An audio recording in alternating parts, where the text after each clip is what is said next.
Ladies and gentlemen of the living and the dead, my name is Ari Esther, and I am your friendly neighborhood Copernicomancer who fears all things horror. Happy Wednesday! Happy Wednesday! Finally halfway through the week, y'all.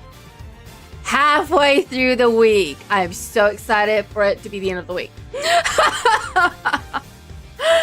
Welcome in, everyone. How's everyone doing? Hope you are all doing well. Welcome in, welcome in, welcome in. Hello, CJ fan. Hi, I hope that things are going really well. It's alright, it's alright. It's a busy day today. Very busy day today, but that's how it goes. That's how it goes. Aries incredibly talented and thoughtful. Only when I feel like it. Hello, Bronto! What's up? Welcome in. Welcome in. I'm trying to see what that emote is. It looks like a very cold face. Or it could be a shock face. I'm not sure. But the last stream of the week goes really well. Oh, thank you. Thank you very much. We'll see how it goes. We'll see how it goes. It's been a very busy day, guys. Cannot wait. Cannot wait for the week to be over. Anyway, we are back today with Ace Attorney Investigations. We are wrapping up what I think is the third case. The third case. Turnabout Legacy. Yes. We did a bunch of investigating last week this time, and I think we are ready to confront Judy. We're ready to confront Judy, so that's what we're starting off. Thought that was a clock emoji. Oh, it could be. My screen's very small. So, clock emoji it is, I suppose. Alright. Go ahead. And start with Judy's testimony. But before I do that, since it's already been a week, I'm going to give myself a real quick recap of whatever evidence we have. Instant case file, gallery pamphlet, winter wing photo, poison gas ingredient, Pisces statue sketch, some blowtorch, luminous claws, ultimate cookbook, frame finger marks, a salt lamp with blood on it. That's a photograph, though. It's a photo of Frost and Gusto. Frost being the previous victim and Gusto being the current victim. There's some chocolates. We got some sketches by Larry, a teapot, a lift card. Results of the melted content of the Gemini case. All right. Quick recap. I'm ready for you to win the game. Oh, thank you. Thank you.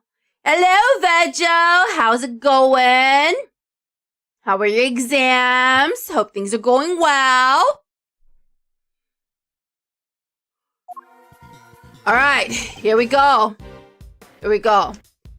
Test results that just came in. Oh, we were waiting on test results. I don't remember this.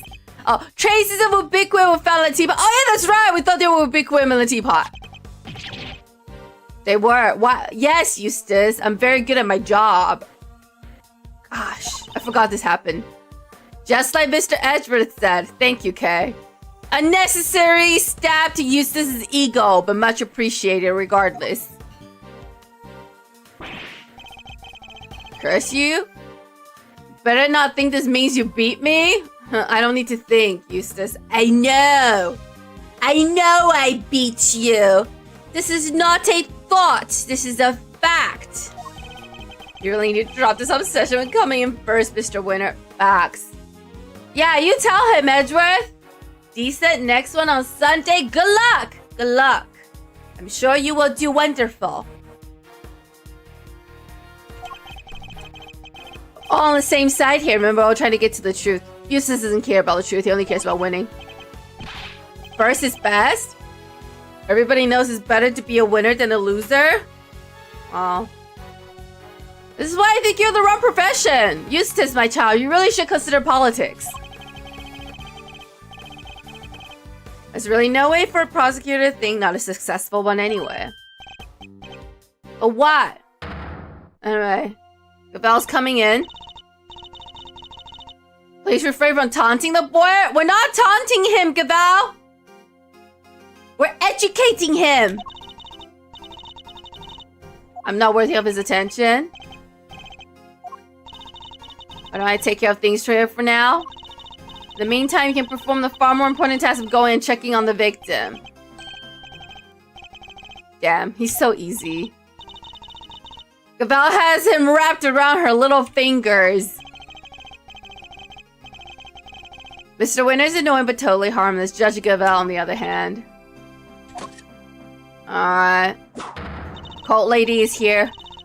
Miss Bound, perhaps you could explain why traces of ubiquin were found in your teapot. I had no idea there was anything like that in there. Perhaps it's one of the ingredients in the dishwashing soap I use?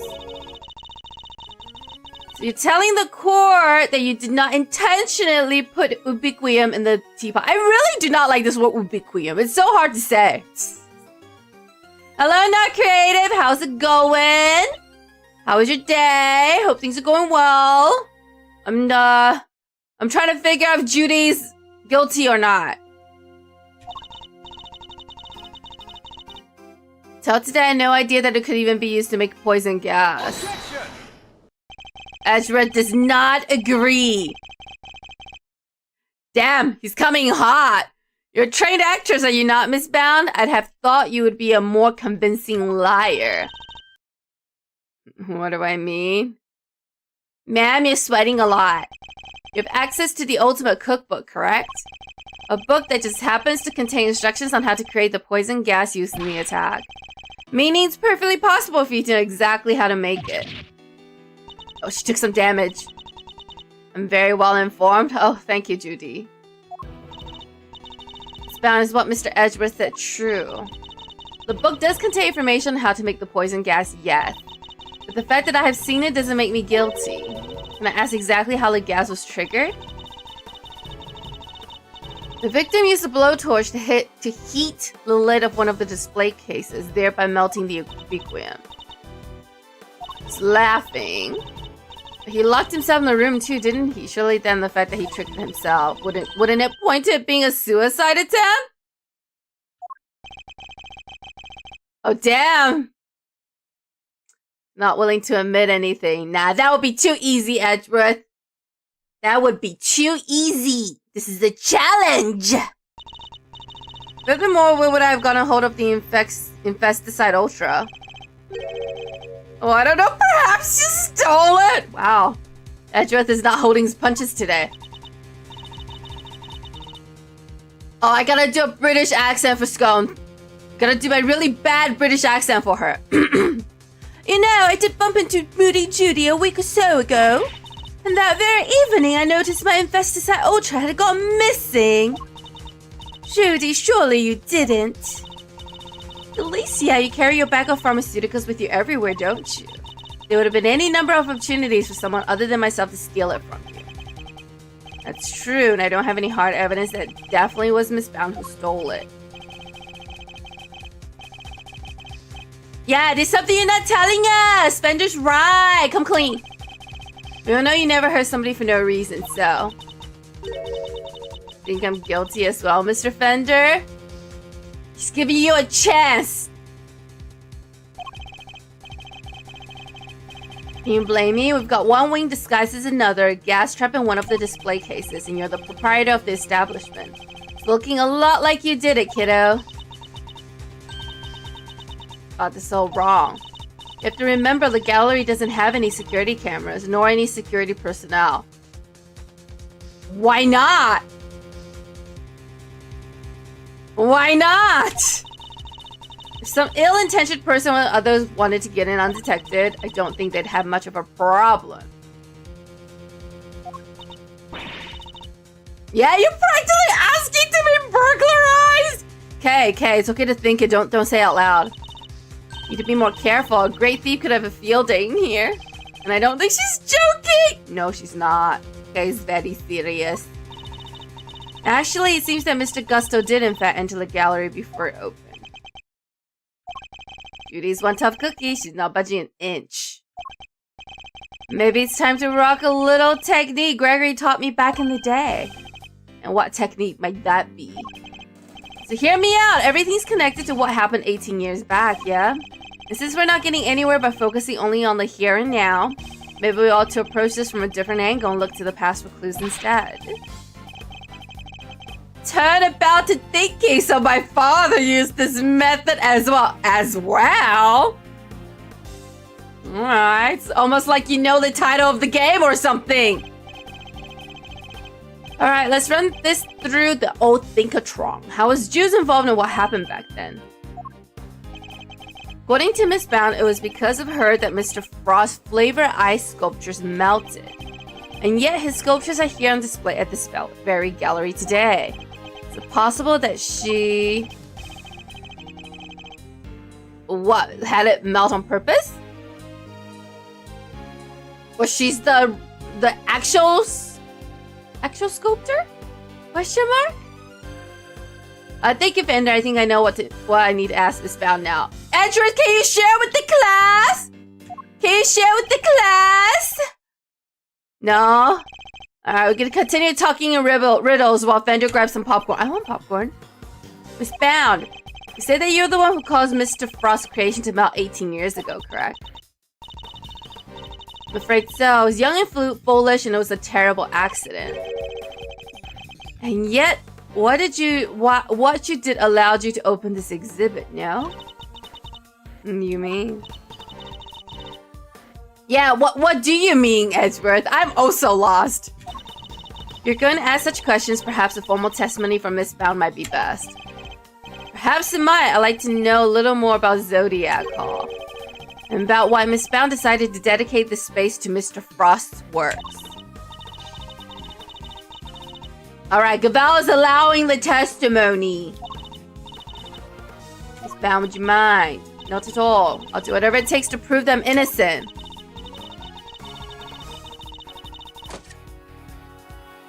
Alright, it's time for Judy's testimony.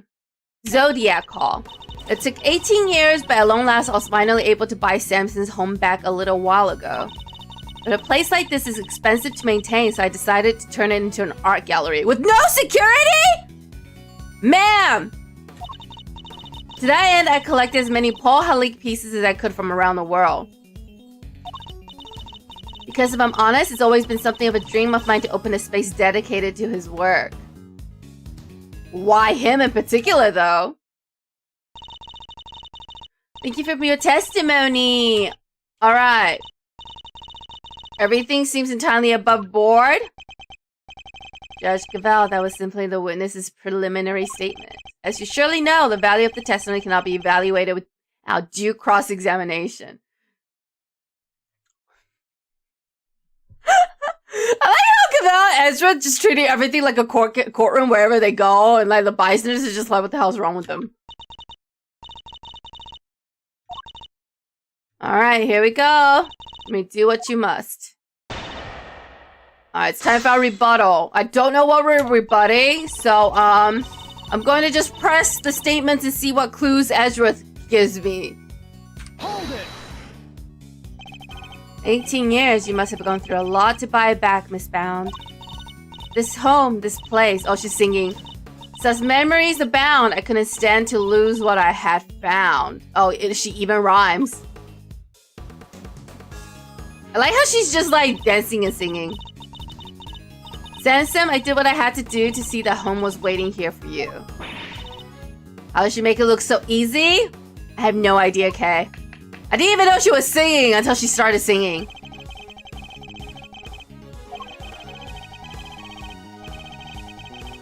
Alright, let's keep going. Alright, but a place like this is expensive. Alright, let's press that. You managed the gallery by yourself, Miss Bound. Yeah, so it only opened today, so I haven't done much actual managing yet, but to keep the mansion going, can't have it falling down around my ears. Samson could come home any day, after all. So she really got the house back for him. Aw, Fender! If anyone could have done more, it's me. Even if the only thing I can do right now is to keep this place safe for Samson. To that end, I collected as many Paul Halik pieces as I could from around the world. Let's press that for a sec. Paul Halik, that was Mr. Frost's pseudonym, correct? Yes, he adopted it while he was working as a sculptor in France. See, I'm curious about some of the pieces in your collection, more specifically. How you were able to acquire Latour's Gemini sculptures. It was my understanding that Mr. Frost died before he could complete them. Yes, I was able to create replicas for the Winter Wing based on photos of the sculptures he made. Perhaps you go into some more detail on that. Because if I'm honest, it's always been some of my dreams of mine to open a space dedicated to his work. Let's press that. I think I kind of know where Edgeworth is going with this now.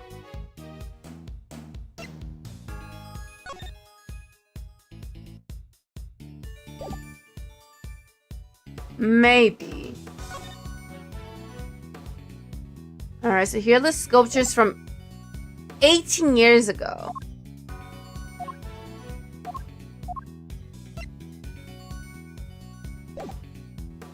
Notice how the salt lamp is in the room.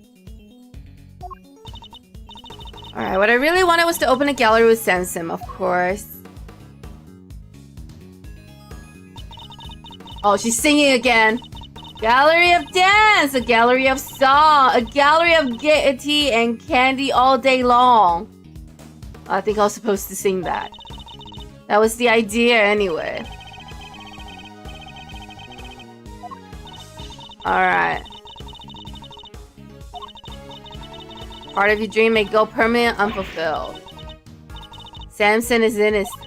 That awful prosecutor refused to listen, but it's true. He never hurt anybody. Mr. Tangerel gave a false confession in order to protect Miss Bound. The two of them really did what they could to protect one another. Alright, let's press the statement about her creating the replicas based on photos. The sculpture. These photos you mentioned, you mean the ones you yourself took in Mr. Frost's room 18 years ago? Yes, you certainly know a lot about what happened back then, Mr. Ezra. So those statues in the winter wings were just copies. I even get to see them before they melted. Sculptures in questions were definitely not replicas. Which means that Miss Bound is lying. I don't know where Ezra is going with this. Sculptures in the winter wing weren't replicas. They're the very ones from 18 years ago. I need to show her I'm aware of that, or I'll never get to the truth. Okay. Let's get to the statement we're supposed to present. Okay. Take a look. So there are no strings in the photo. Here's the pamphlet. Or is in Gemini. Oh shit! I presented the wrong thing when I wanted to look at it. Hang on. I was checking the evidence.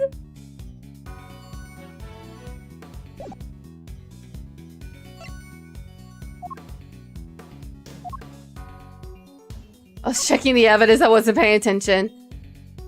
Sugar composition matched that of sugar found in the pale blue liquid in Archie Frost's room 18 years ago. Okay. Sugar tannin found in water also seems to be a match. Okay. So that's what we're going with. The analysis is what proves it wrong. Sorry, Ezra! I was too busy trying to read.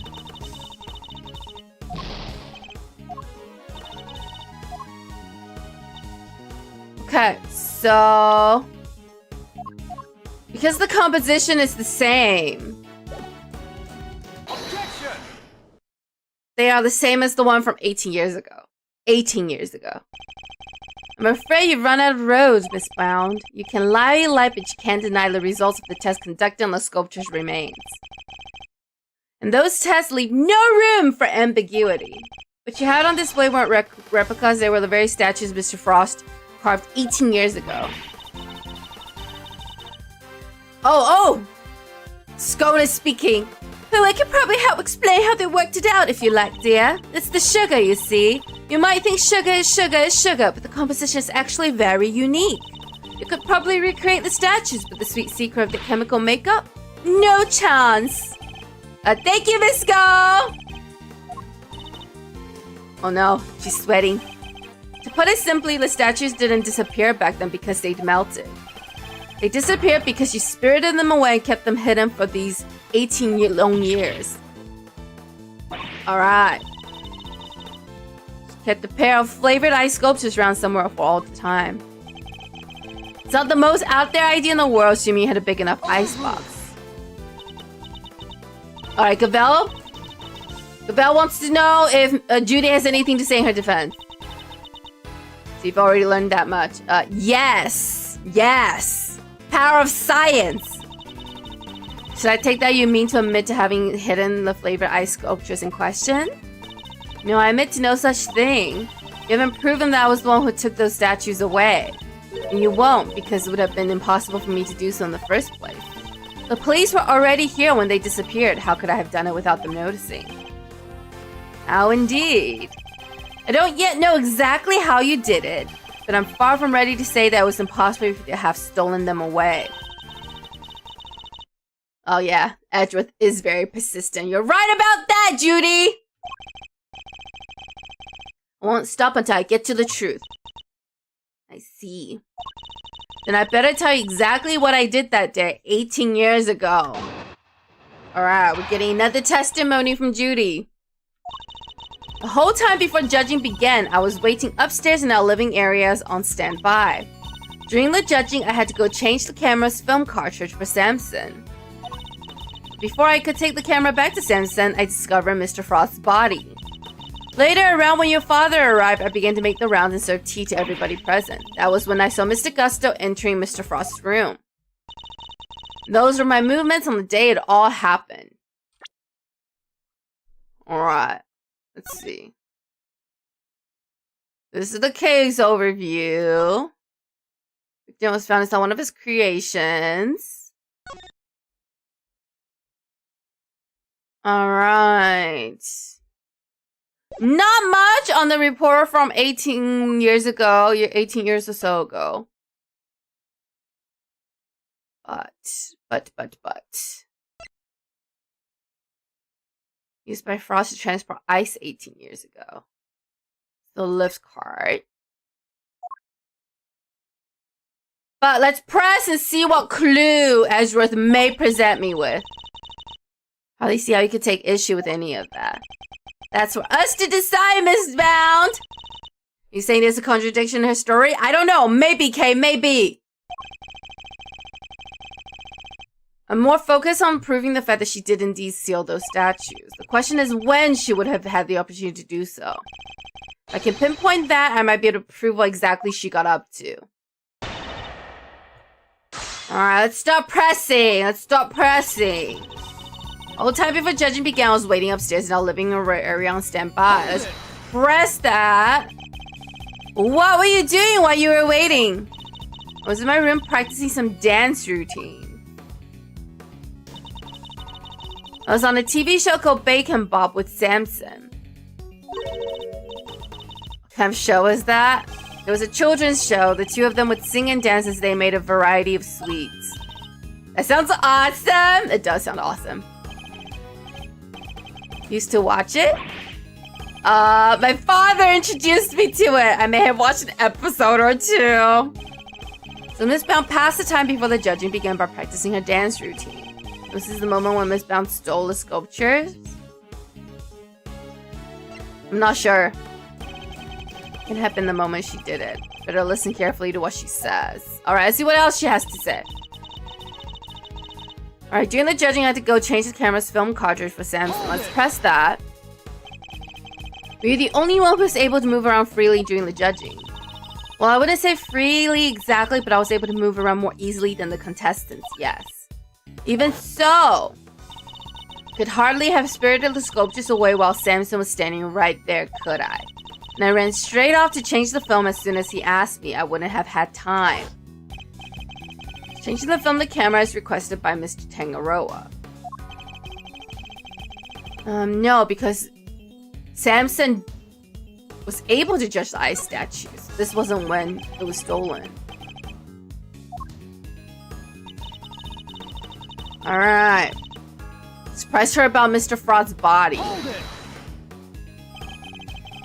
You enter the room containing Mr. Tangaroa's work before bringing the camera back to him, correct? Yes, I heard the sound of something collapsing.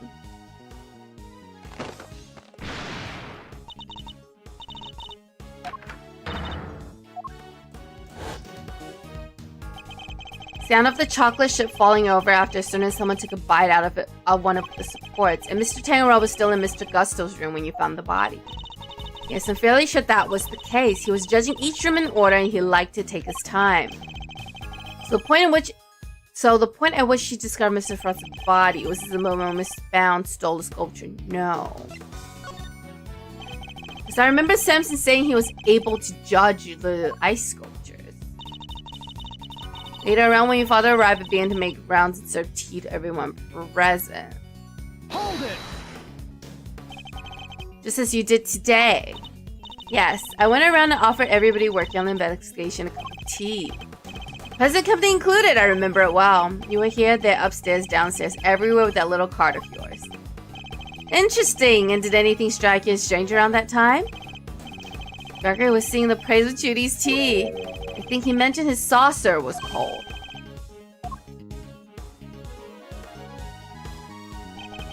This is the moment when Miss Bound stole the sculptures.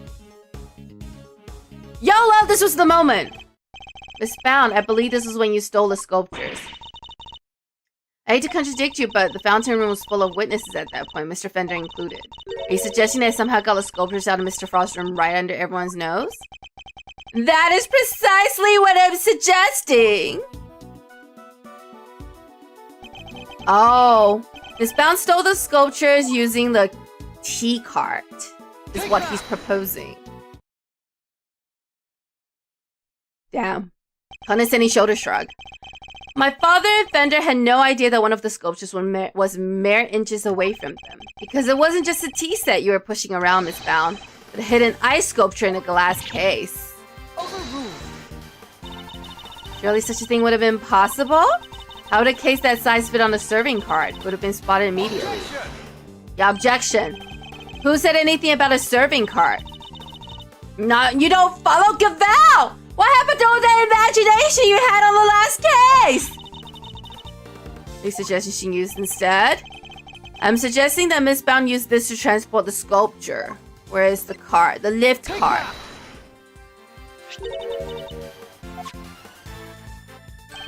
The cart that Miss Bound used to move the flavor ice sculpture out of Mr. Frost's room 18 years ago. And it would appear that the very same cart is still here with us in this fountain room.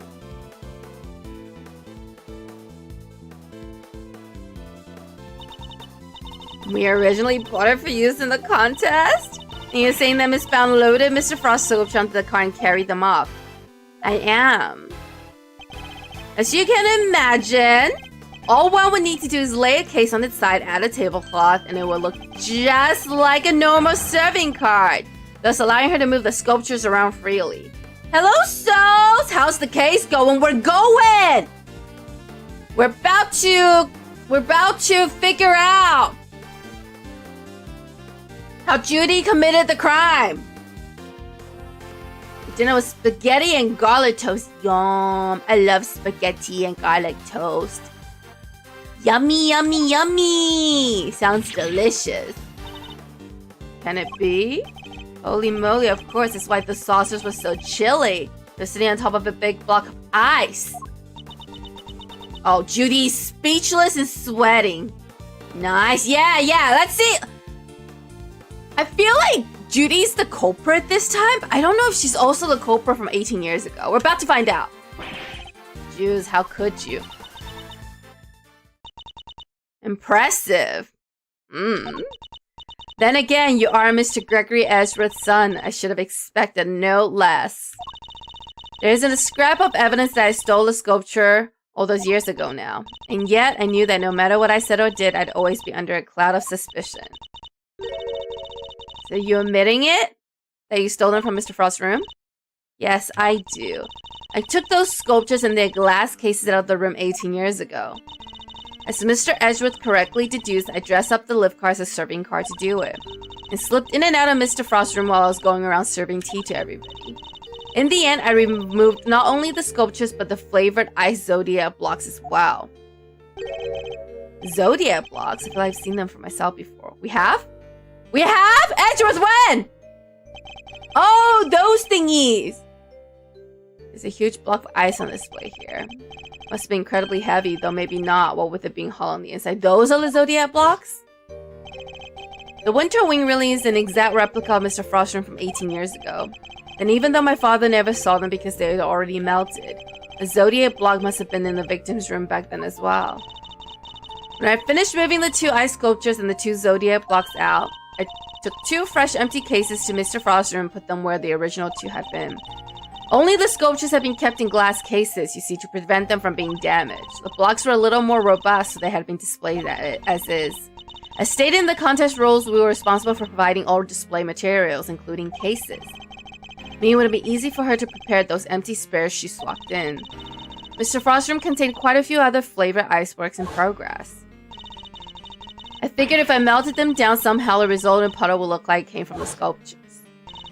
And that is how the sculptures from 18 years ago came to be in the Winter Wing today. It's quite the confession. It was cool playing Wing Edge with Dad. Yeah, it was fun being Gregory. He was much nicer than Edgeworth. Indeed, and I think she offered us a willing because she knows there's nothing we can do with it. That's all I have to tell you. However, despite everything I've shared, you can't charge me with anything now, can you? You see, me too. I would have thought you might know at least this much given where the crime scene. I suggest you memorize the various statutes of limitations outlined in this book. Statutes of limitation? Okay. Okay, you should know this being a thief. Statute of limitation. A book explaining the statute of limitation of various crimes.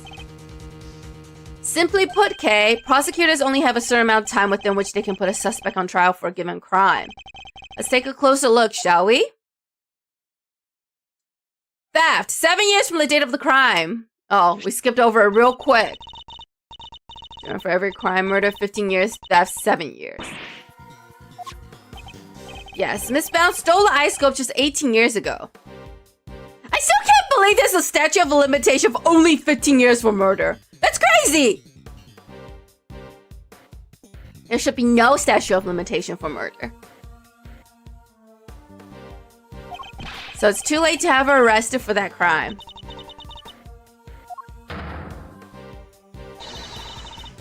Theft is a serious matter, especially when it involves the removal of evidence from a crime scene.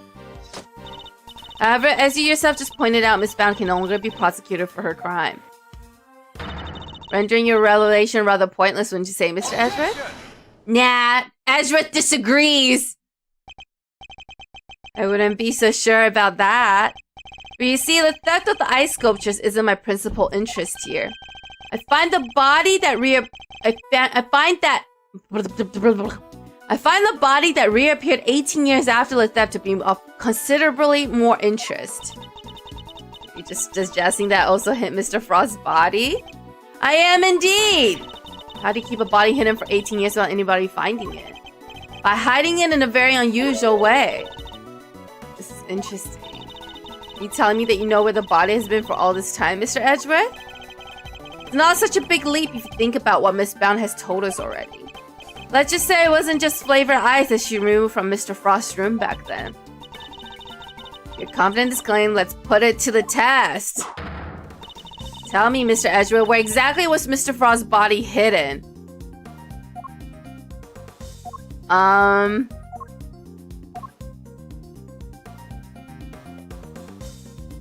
Edgeworth?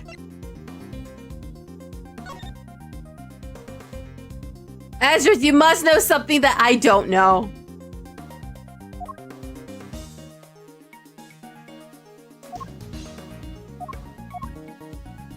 I'm just going to...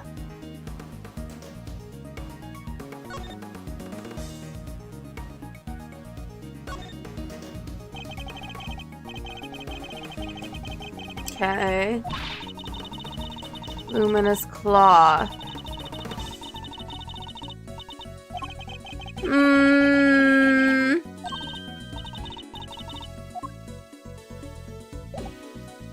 I'm sure he's suggesting it was moved out of the room.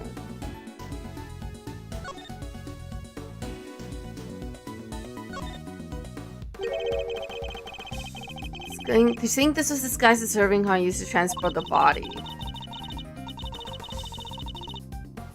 Forget the body was inside the hollow ice block. Alright, so that's the answer.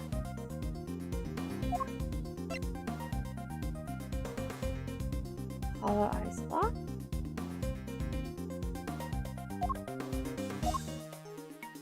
I wonder if I just present the winter wing photo? Photograph Mr. Frost's works and of the victim's body, Your Honor. You have to forgive me, but I don't see what you mean. Where exactly in this photograph is Mr. Frost's body? The victim's body is hiding right here.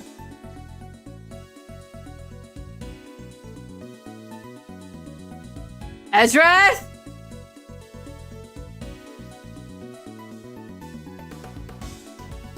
Alright, YOLO. Take that!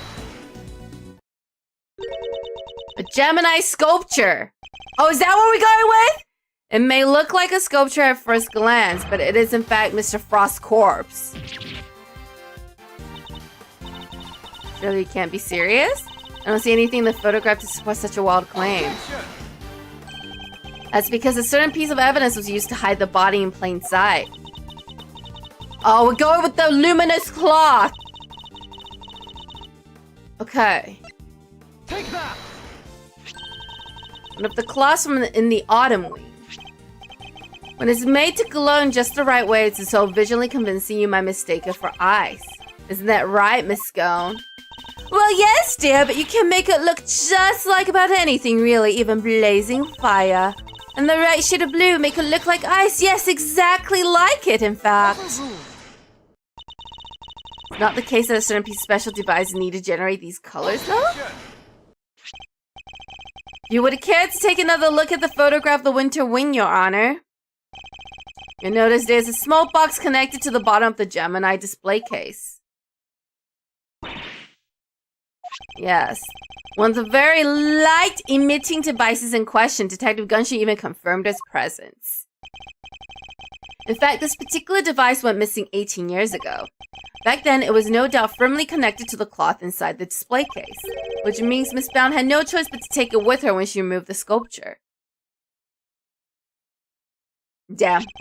Condescending finger wag. So you see, this cloth and the light-emitting device were being used to create the illusion that Mr. Frost's body was in fact a statue carved from ice. This can't be. You're telling me that when we took that photo of us in the winter wing, yes, we're standing right in front of the body. The body and the cloth were both recovered from the fountain. Why were they found there if the body was supposed to be in the winter wing disguised as sculpture? Because there would have been no mystery as to how the body had been hidden if we had found it as is. Miss Bound needed to remove Mr. Frost from the winter wing in order to throw us off the scent. Ridiculous. I don't recall her sneaking around behind our backs to throw a body in the fountain. No, she didn't need to, because she had another method at her disposal. Her trusty lift car, the same car that had proved so useful in executing her original theft. Can't tell if Gabelle's actually taking damage or if she's faking it. I believe she wheeled the body into one of the other wings and floated it down the stream to the fountain. The frozen body, being quite solid, probably got stuck somewhere along the way, which is why only the cloth appeared at first, the cloth Miss Scone discovered. And then the body followed afterwards once it had thought enough. Alright, Judy's popping in with an objection! It's an ingenious theory, Mr. Edgeworth, but can you prove that it was me? Seems a little unfair to expect me to accept your accusation without proof, don't you think? What about an eyewitness? Do you think someone might have spotted her when she was moving the body? As a matter of fact, I do! And the contradiction, the piece of evidence I was provided, will shed light exactly how Miss Bound moved the body as well. You have any evidence to support your allegations? Of course, I have a piece of very compelling proof right here.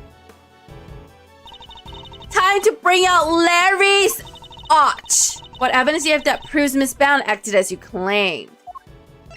Take that! More drawings? And is that me? Yes! Mr. Buzz drew sketches of people as they passed through the fountain room. But what I'm interested in is the cart we can see here. Miss Bound's serving cart. What about it?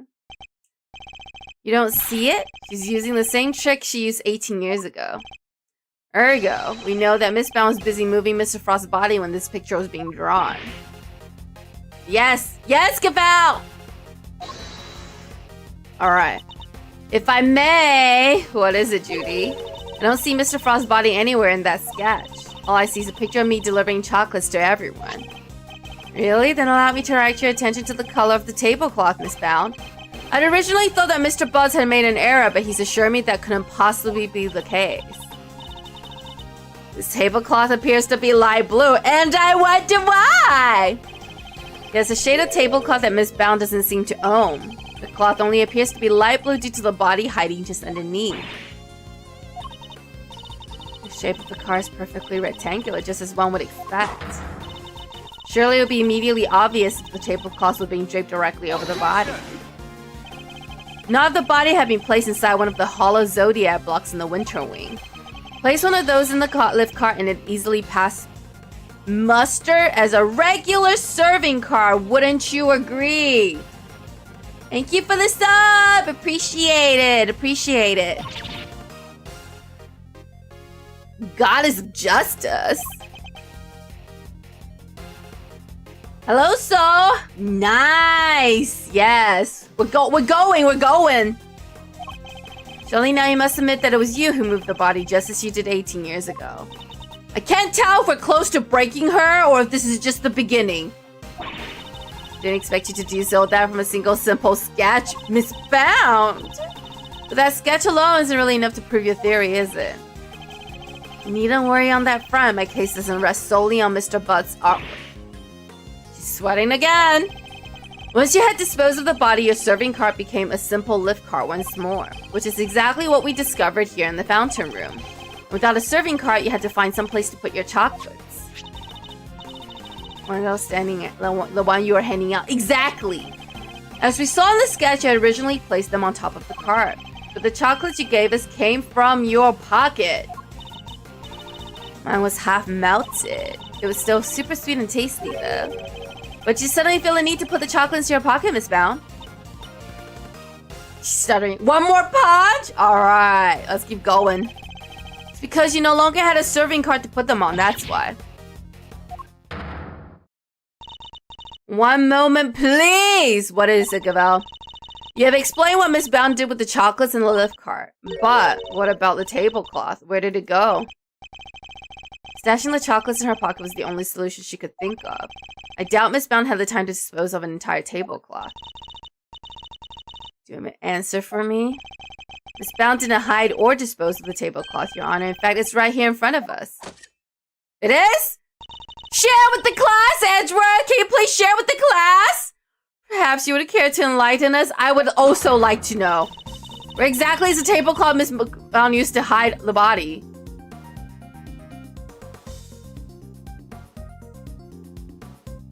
Not in this room, on Miss Bound's person in the fountain. Edgeworth! Share with the class! Share with the class!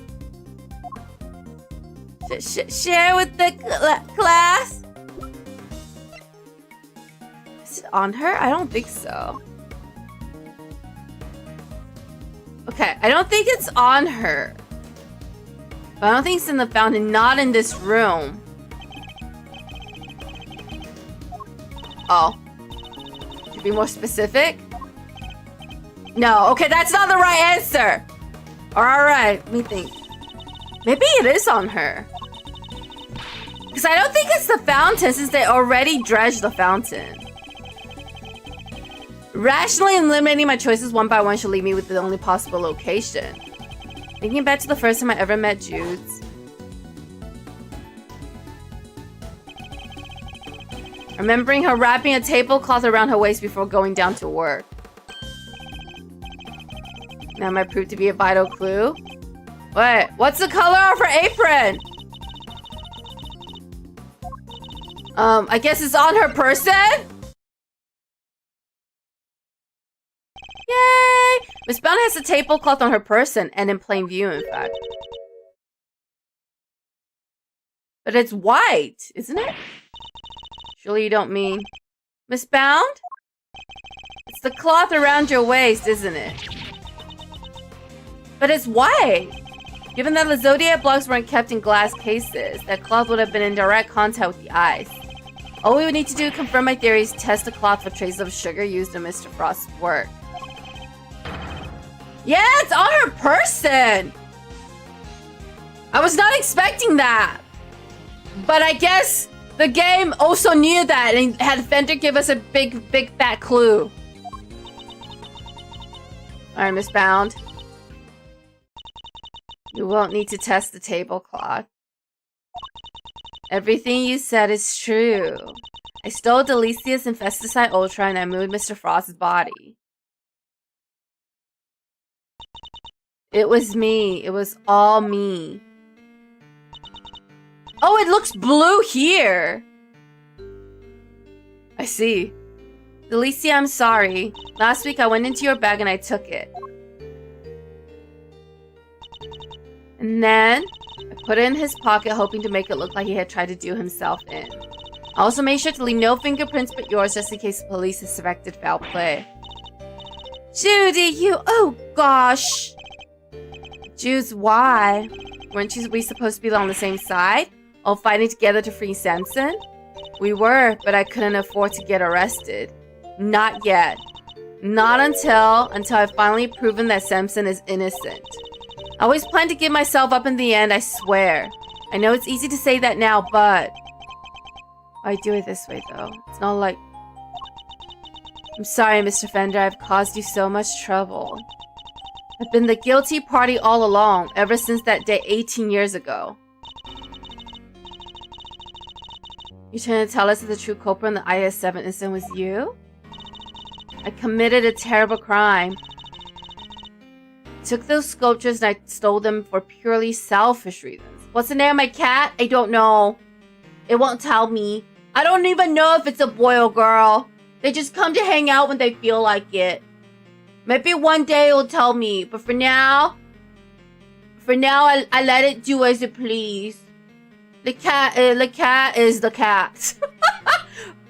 Until one day it deems me worthy to tell me its name. It is but a cat.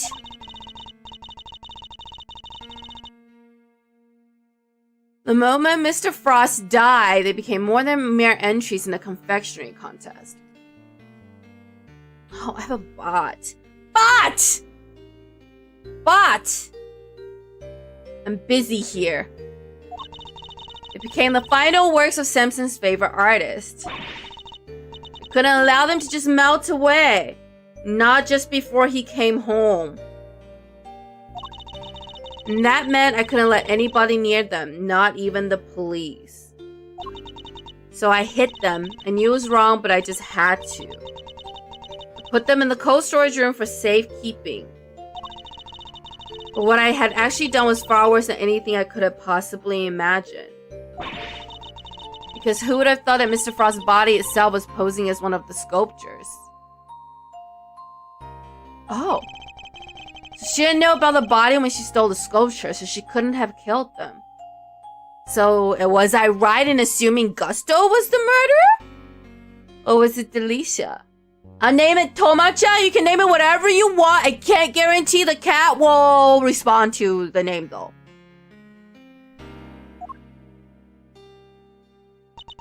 Samson is a kind man, a saint. He could never kill anybody. Never. And yet, because of what I did, the police never found Mr. Frost's body. Samson was found guilty. After all he'd done for me, he was my family. The only family I've ever had. He was the most important person in the entire world to me. Jude's... After his conviction, I was forced out of our home. I was finally able to return only a few days ago. When I did, I went to the cold storage room to check up on the sculptures, and that's when I saw it. Mr. Frost's body had been there the whole time. Of course, by that point, the statute of limitation had expired, so I did what I did today, because it was the only way I could think of to make things right. Seems I misunderstood her intentions. Everything she's done really has all been for Mr. Tangaroa's sake. Poor girl, I know! Now we just have to solve the case from 18 years ago. What are you thinking about, Edgeworth? Something that's been puzzling me. Why did Miss Bound use poison gas? Why not a more reliable method? And why disguise the autumn wing as the winter wing? The only reason I can think of is to confuse someone who was here 18 years ago. Wonder what she had in mind? I think it's pretty obvious. She was trying to prove that Mr. Tangaroa is innocent. Miss Bound's ultimate goal must be to find the true killer. Oh, I get it now. So she put it on display because only the real murderer would know that Frost's body was hidden in the sculpture. So whoever tried to get the sculpture out would be the murderer. She had been trying to discover the identity of the true culprit. Alright. My theory is proving to be quite possible. Miss Bound, your ultimate aim was to see Mr. Tanroa cleared of all charges, correct? And to that end, you had to expose the real killer and have the police find the body from 18 years ago. Da-da! Is my understanding of your intentions correct? Exhibiting the sculpture was sure to force the killer to return to the crime scene. After all, they were the only person apart from you who knew that the body was hidden in the iceberg. So they would have freaked out thinking the body was about to be discovered and come running. Exactly, but Miss Bound ran the risk that the killer might successfully cover their tracks this time. In the worst case scenario, they might even have been able to remove Mr. Frost's body from the scene. So how could she lure the true killer into revealing themselves without putting vital evidence at risk? Saying that's why the autumn wing was a winter wingy. And why she moved them around. Because it doesn't make sense for it to go spring, summer, winter, autumn. I am. You were betting on one thing, Miss Bound, weren't you? That whoever opened the Pisces case you had so carefully disguised as the Gemini case would be the real perpetrator of the IS-7 incident. That would mean yes. Yes, Mr. Gusto is the killer! Not another word? You realize the implication of what you're saying, Mr. Edgeworth? Absolutely! Absolutely. Are you prepared to stand behind the accusation you're clearly about to make? I mean... why else would Mr. Gusto try to get in the case? What would he gain from that? Fender reminds you of my old high school teacher? He is very, very suave. Miss Bound set a trap for Mr. Frost's killer, meaning that whoever found themselves caught in that trap is highly likely to be the guilty party. But I lack the evidence to support such an assertion. To accuse someone without any evidence is not to be done lightly, so should I really go ahead and make my accusation and name Mr. Frost's killer nonetheless? Yes! Because...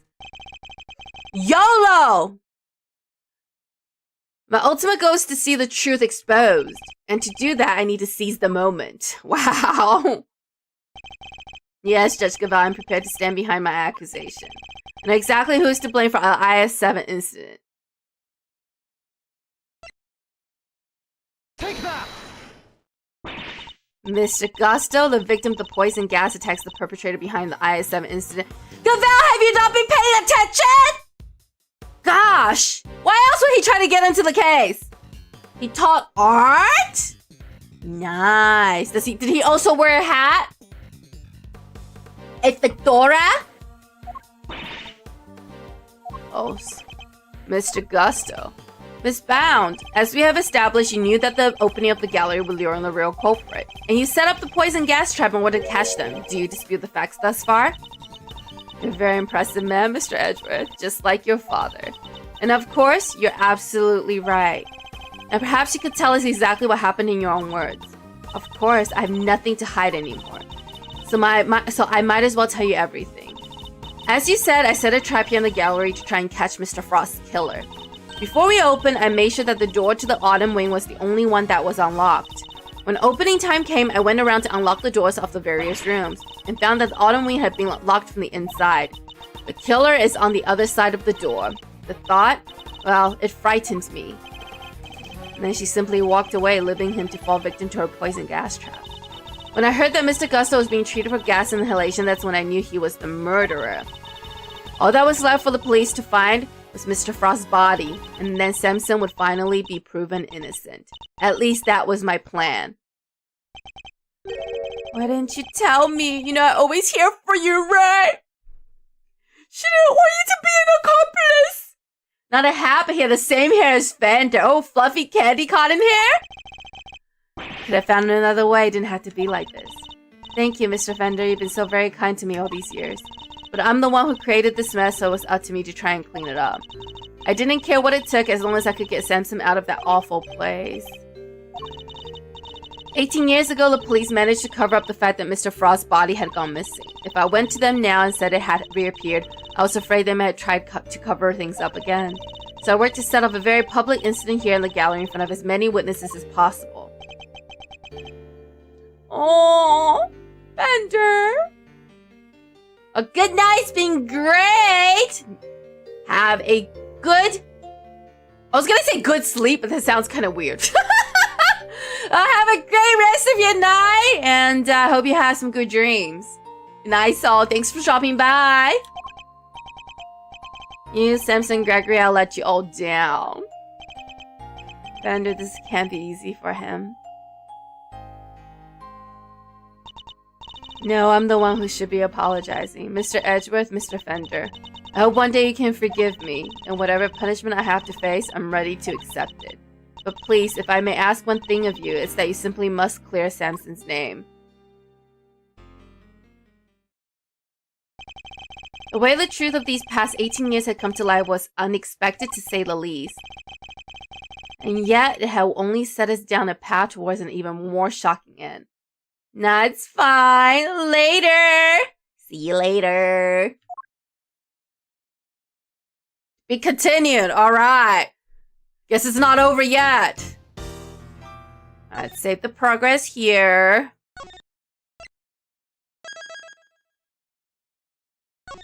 Let's see what happens next. April 2nd, 3:11 p.m. Zodiac Hall. Fountain Room. Miss Bound, are you feeling a little calmer now? Yes. But then allow me to get to the point. Regardless of your intentions, you broke the law. Yes, I understand. Nevertheless, I understand that you did what you did in order to prove Mr. Tangero's innocence. Therefore, if the real culprit really is someone else, then we have a duty to investigate the case. Gabal? There's nothing to suggest that anything nefarious took place in the official IS-7 incident records? Ma'am, the body was missing! And right now, there's nothing to suggest that we should take Miss Bound at her word either. So our first order of business should be to arrest the culprit of the case before us, Miss Bound herself. Objection! Anyway, we're objecting. Official records cannot always be trusted, Judge Gaval, especially since there are those prosecutors who would think nothing of twisting the facts. Ma'am! Ma'am! The file clearly stated there was an autopsy report. And yet the body was found now. How to explain that? You suggesting that the committee at the time overlooked just such a prosecutor? That's for you and your people to figure out. However, it is a fact that the autopsy report was faked, seeing as Mr. Frost's body was only found just now. There really is something of Mr. Von Karma and you, Mr. Edgeworth. How so, exactly? By continually defying the will of the committee and bending the truth to fit your needs, that's how. Perhaps this is time you understand how I know the committee sees this case. Ma'am! What more do you need other than a faked autopsy report? Committee is willing to accept that Mr. Von Karma falsified Mr. Frost's autopsy report. Even still, Mr. Von Karma only managed to have Mr. Tangerel convicted as an accomplice. Personally, I've come to believe that the real culprit behind the IS-7 incident is Miss Bound. Planning to poison and kill Mr. Gusto today was her attempt to frame him for Mr. Frost's murder. And this is how the committee sees things, is it? So, are we gonna open an investigation or not? This, as always, I act solely in service of law and order. No, ma'am, you're in a cult. Sounds to me like all she's doing is acting in service of the committee and covering up the truth. And if I can't change her mind, there will be no saving Mr. Chang around Miss Bound. Alright, here we go. When he's willing to accept Mr. Von Karma's falsified Mr. Frost's autopsy report. That is already grounds for a mistrial, ma'am! Hold it! If you accept that Mr. Von Karma falsified the report, then why won't you reinvestigate the case? Because the goddess justice is never wrong? Separation of church and state, anyone? Objection! Despite blatant evidence tampering, you sure your precious goddess is into that? Almost makes me think the committee might have other reasons for not wanting this looked into again. Further investigation is simply unnecessary since the goddess justice has already been spoken. Yeah? Is that how your goddess of justice got things wrong last time and the time before too? Is that right? Hold it! Alright, let's press the accomplice.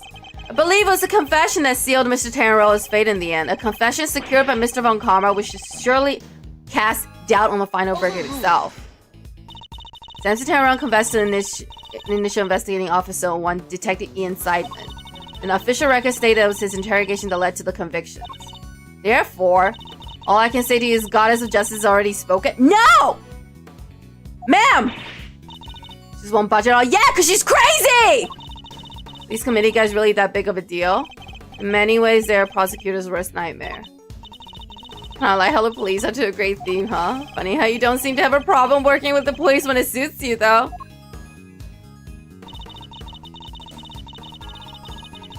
Alright, let's press the statement about it being misbound. He's suggesting that Mr. Tangaroa and Miss Bound killed Mr. Frost together. Why not? You could never even imagine they split their roles and saw it thus. Mr. Tangaroa could have been on the one to commit the act itself while Miss Bound was to remove the body. Thought that we could ever kill Mr. Frost. Stole his corpse and hid it for 18 years. Is it really so surprising that you might be considered a suspect as a result? Miss Bound has freely confessed to all of her crimes. Now is not the time to speculate about what else she might have done in the past. And let us pass judgment on what we know she did in the present.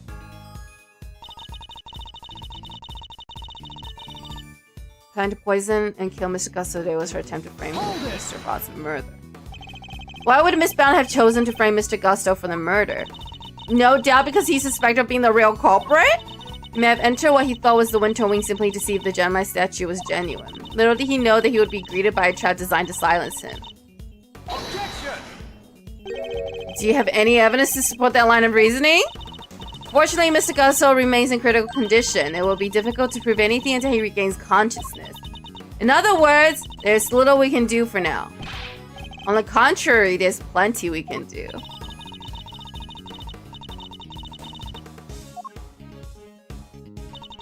We have all the evidence we need to explain both the IS-7 incident and the poison gas attack. Alright, let's press that. All the evidence you need? In the matter of the IS-7 incident, we have a body, a murder weapon, and 2 suspects. As for the poison gas attack, we have the sources of the 2 chemicals in Miss Bound's confession. And as for you, Mr. Edgewood, those have enough evidence to see that you yourself will have to answer to the committee in a formal hearing. Don't worry, Mouse Arena. If nothing else, you're always more than welcome at Edgeworth & Co. Your Honor, I greatly appreciate if we could stay focused on the matter at hand.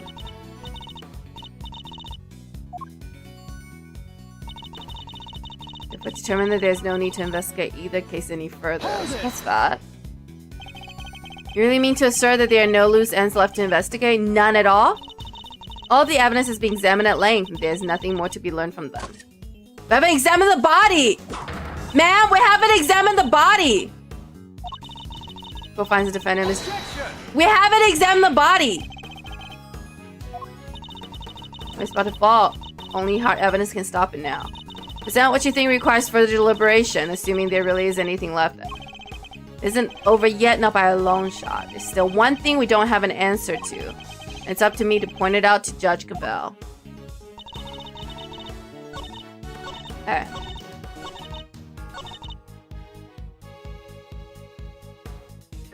Now, let's take a look.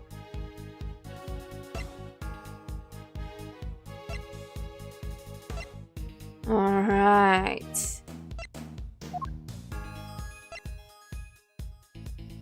The murder weapon. Finger marks.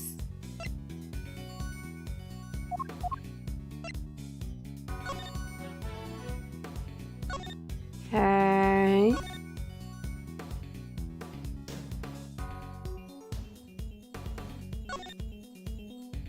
We haven't examined the body yet.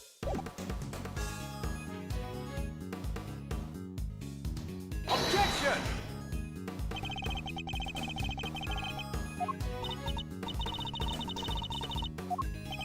I know that we need to tell her that. I'm not sure what we're supposed to present. I'm a little confused. Okay, hang on, let's see. If therefore determined there's no need. All the evidence we need to explain both the IS-7 and the poison gas attack.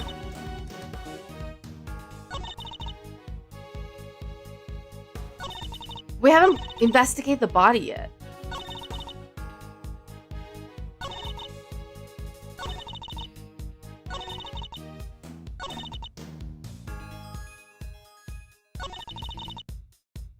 All the evidence we need to explain both the IS-7 and the poison gas attack.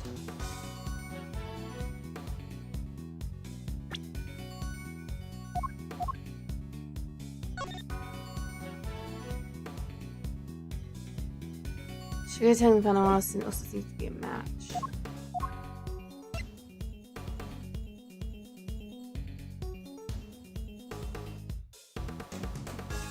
Objection!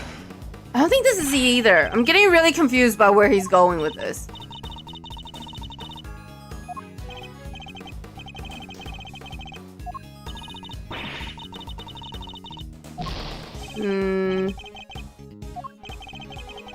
Be careful next time.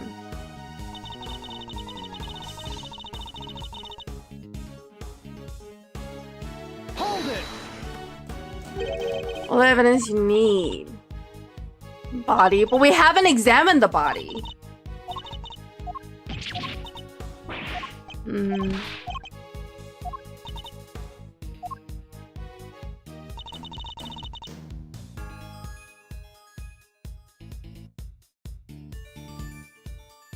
Hold it!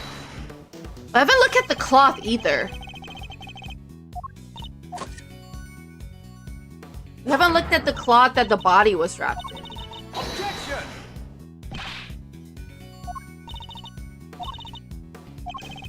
Okay.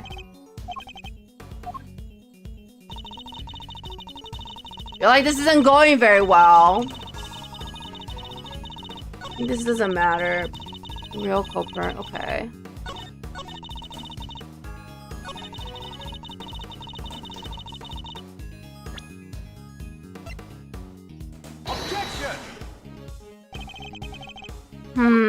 Okay. I'm gonna cheat a little because I understand, but I also don't understand where he's going with this.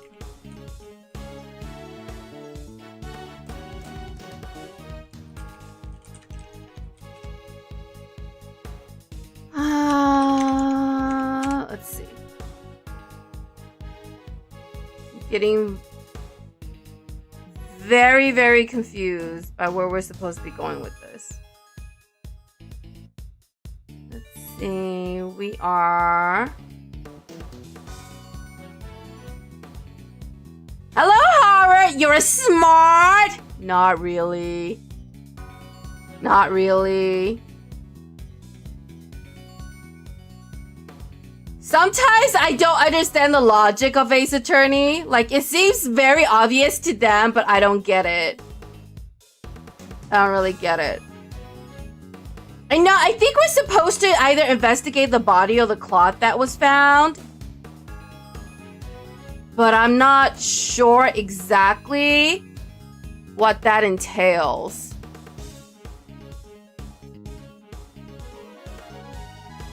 I'm not exactly sure what that entails. I'm trying to understand.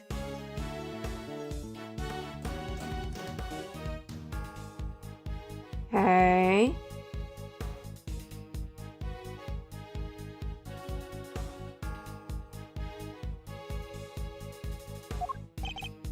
Oh, they're saying we haven't examined the case. Oh, okay. I guess that makes sense. But I was thinking more of the body. Alright, so they're saying we have to analyze the case still. Objection! I see. I would have never gotten that. We would have died. Sorry, Horror, to disappoint you, but we would have definitely died. I'm afraid there's still one question concerning the IS incident that remains unanswered, Your Honor. Would you mind taking a look at this? The test results carried out on the liquid at the bottom of the Gemini case in the winter wing. As you can see, traces of blood were detected. The question is, whose? Until that question is answered, I hardly think he can claim to have all the evidence. There's blood in the Gemini case? Is she okay? Gaval, I'm just saying. Like, she kind of just like make things up as she goes. Why did I not hear about this from Eustace? I don't know, because your pet prosecutor's really bad at his job. Because Director Gunsh informed me of the results directly. I was planning to tell Mr. Winter about it myself, of course. Kept this to yourself until now, despite having no jurisdiction here whatsoever. Committee will hear all about what you have done here today. The Goddess of Justice would like to know why you're so bad at your job, Gavil! As ever, my interest in the truth, and if mistakes were made in the past, they must be rectified. But you're not concerned with that, are you? You must report me to the committee and so be it. But in return, we must be allowed to investigate this case to the very end. It is not my decision to make. You will need to discuss it with Eustace. Guess who's back, losers? And with good news too. Oh, I forgot he existed until now. It's a close call for a minute there, but Carmelo Augusto is alive. He made it. You're the ones who found me. Yep, long time no see. The attorney's assistant. Growing. You have an assistant of your own now. Edgeworth, yes, you're his assistant. He hasn't got a gig just yet. This is Gregory Edgeworth's son. Prosecutor Miles Edgeworth at your service. Fate moves in mysterious ways. I mean, you're dead. If you hadn't found me in time, wouldn't be here thanks to you. Thank you. You're very welcome. After all, if you hadn't lived, we wouldn't be able to ask you what really happened 18 years ago. What am I talking about? You figured out quite a bit while you were out cold. Including the fact that you're probably the guy who offed poor Artie Frost. He's sweating! He's sweating! Is that true? I don't know, Eustace! What do you think? Would you like to join the adults in an investigation? Miss Bounce set up a very elaborate trap to catch Mr. Frost's murderer. A trap that involved rigging the Pisces case with poison gas. Perhaps in light of that fact, you could tell us in your own words what happened back then. Or perhaps you'd rather exercise your right to remain silent. No, it's not that. Augusto here is a fan of the old meditation. You know, OM and all that jazz. Sleeping while standing seems pretty cool. It's one heck of a talent. Except there's no sleeping involved in meditation, okay? Gusto, old pal, how about you snap out of it and tell us what went down way back when? He's laughing. I was caught in the girl's trap, so I must be the killer? Is this your idea of a joke? I'm the victim here? Indeed, you are, Mr. Gusto, and there's no evidence that you have done anything wrong yet. Mr. Edgeworth and Mr. Fender are merely speculating. Rest assured that they have no authority here and that you may pay them no heed. At least somebody here seems to be on my side. Judge Verity Gavel, it's a pleasure, Mr. Gusto. Is she okay? Is she okay? Ma'am? I'll assist you in any way you may require. Ma'am? Perhaps you could begin by explaining what actually happened 18 years ago to Mr. Edgeworth. Sometimes I can't tell if she's a good person and then she's just very manipulative, or is she just kind of like go with the flow but not wanting to concede. You want me to prove I'm innocent? I'll be happy to. This is how you mean to play it, Judge Gavel. Hoping Mr. Gusto will help you to hide what happened instead of trying to correct the record? I believe only the infallible judgment of the goddess of justice. Who is not real? Ma'am? Ma'am, you're in a cult! Snap out of it. Except it is as humans who make the actual judgment calls in the court of law, and so long as there are those who would use the law to their advantage, our rulings are fallible indeed. If you would use your position to further obscure the truth, then neither she nor I will forgive you. Damn. We shall see about that.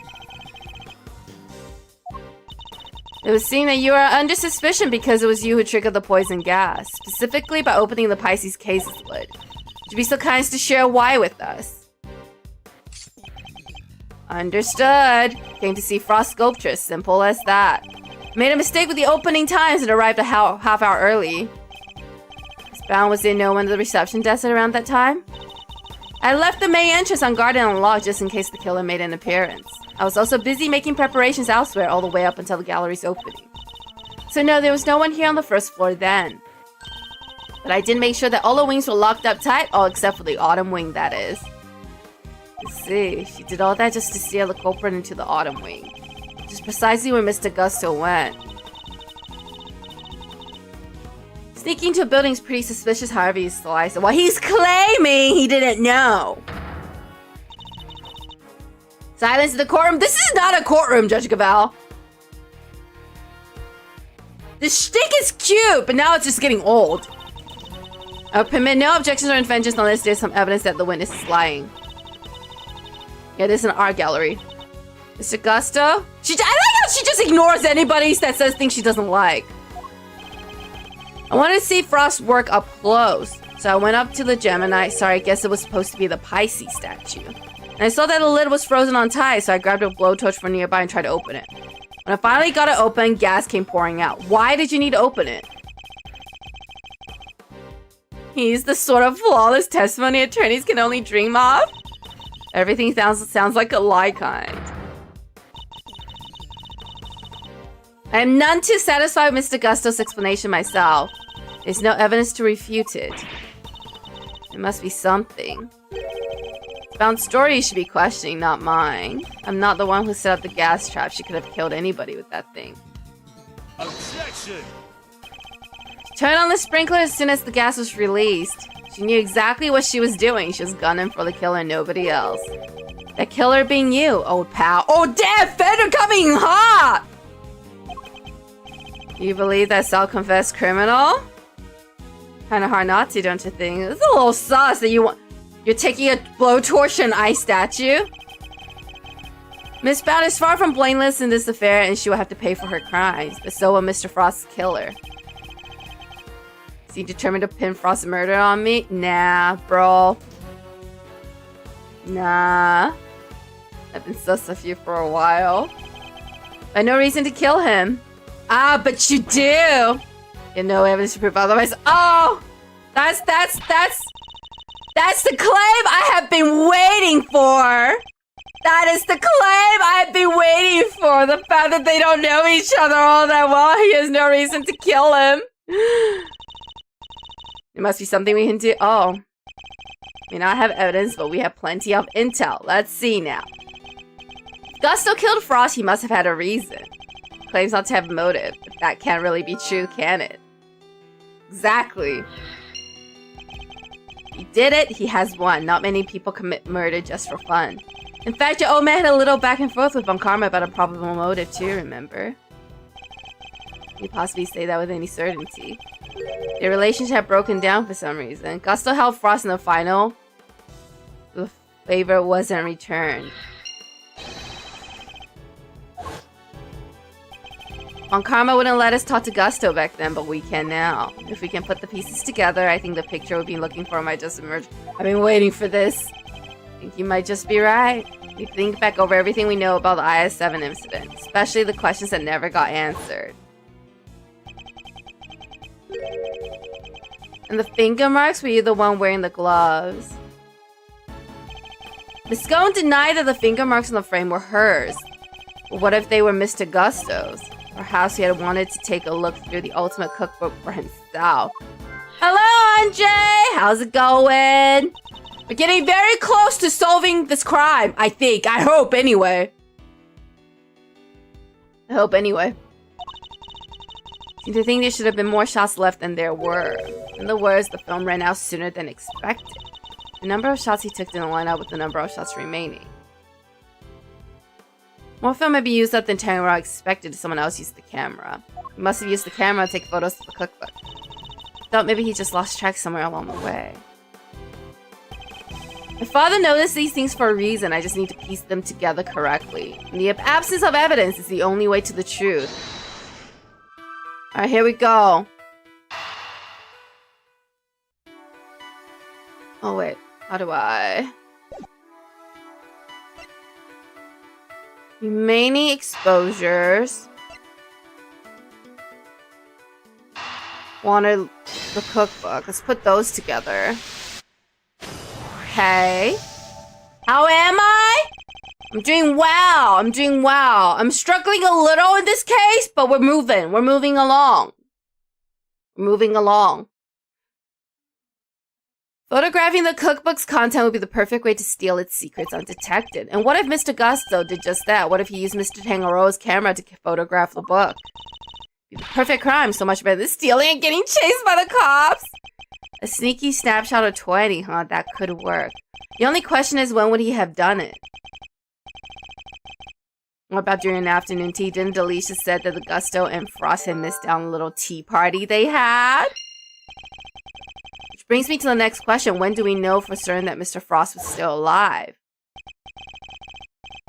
Nobody saw hide nor hair of Frost as he secluded himself in his room, and the only person capable of entering the locker room was Tangaroa, possessing as he did the only key. Were Mr. Tangaroa's work the only ones he sampled? No, dear, I couldn't help myself. When I finished my afternoon tea, I took over to Chillywink's room for a little taste too. Mr. Frost had kept to himself inside his room after the contest had started. He was gone by the time Miss Scone snuck in to sample his work, meaning there's a good chance he was murdered before the end of the afternoon tea.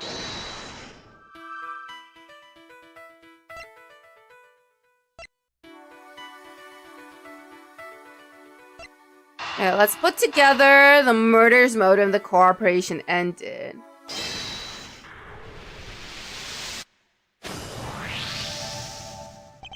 Mr. Gusto, you and Mr. Frost conspired to create works for the contest together, did you not?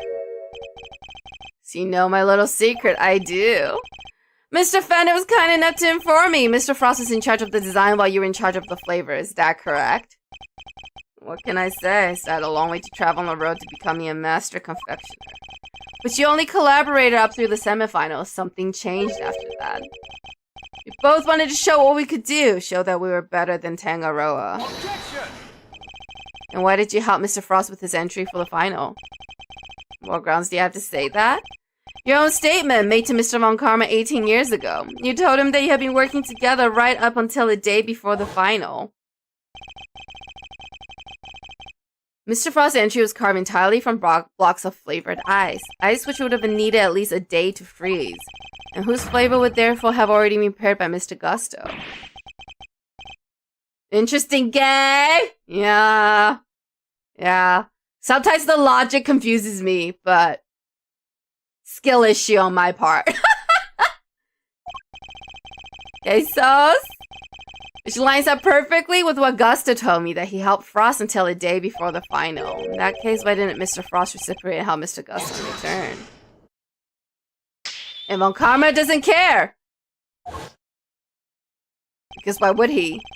So why didn't Mr. Frost help you in return? He's sweating. I submit that your relationship broke down for some reason, and that became the basis of your motive for murder. That's not how it was. Sure, we stopped working together, but it was all perfectly friendly. You stopped working together in a friendly way? Kind of hard to imagine. Okay. Okay, so funny. Okay, so funny. Besides, how do you think I did it exactly? You think I just strolled into Tangaroa's room and killed Frost? I couldn't have killed a man while Tangaroa was there working on his chocolate pieces, could he? That's because he didn't die in there. I wouldn't be so sure. He didn't die in Tangaroa's room. It must have been a window of time when Mr. Tangaroa wasn't in his room, and if I can prove that, I can prove that Mr. Gusto had the opportunity to kill Mr. Frost. Afternoon tea, timing of the murder.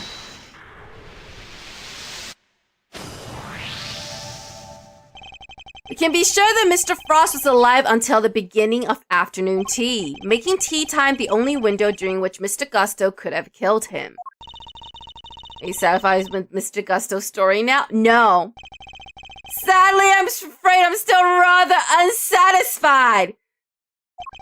But things are finally starting to become clear and the truth will soon come to light as is. Do you mean to say they have uncovered new evidence?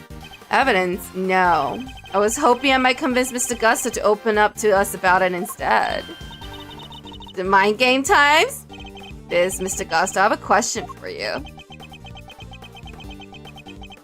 I said I have a question for you. What is it? You chose to make your entry for the final on your own. I told you I wanted to test myself. I wanted to prove I was the best in the world. Objection! If that were the case, then surely you wouldn't have chosen to cheat in the first place. So tell me, Mr. Gusto, why did you feel the need to team up with Mr. Frost?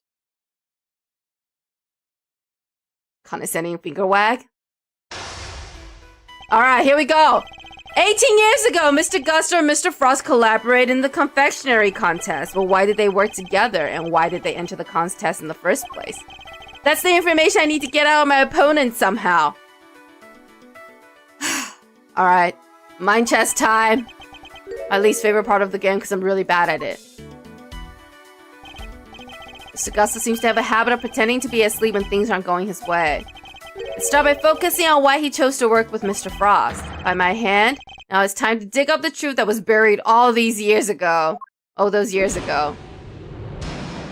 Mind chess comments. Why did you collaborate with Mr. Frost? What inspired you to collaborate with Mr. Frost? We were acquaintances before we were contestants. He was interested in entering the contest, so we decided to sign up together. Your decision to pair up with Sculptor had nothing to do with your lack of faith in your skills? You don't know me? We joined forces because we want to make the most perfect creations possible, that's all.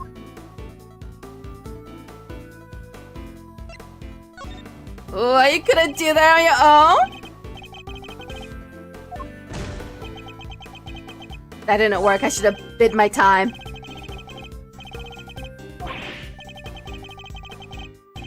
I need to pick my words more wisely. Okay.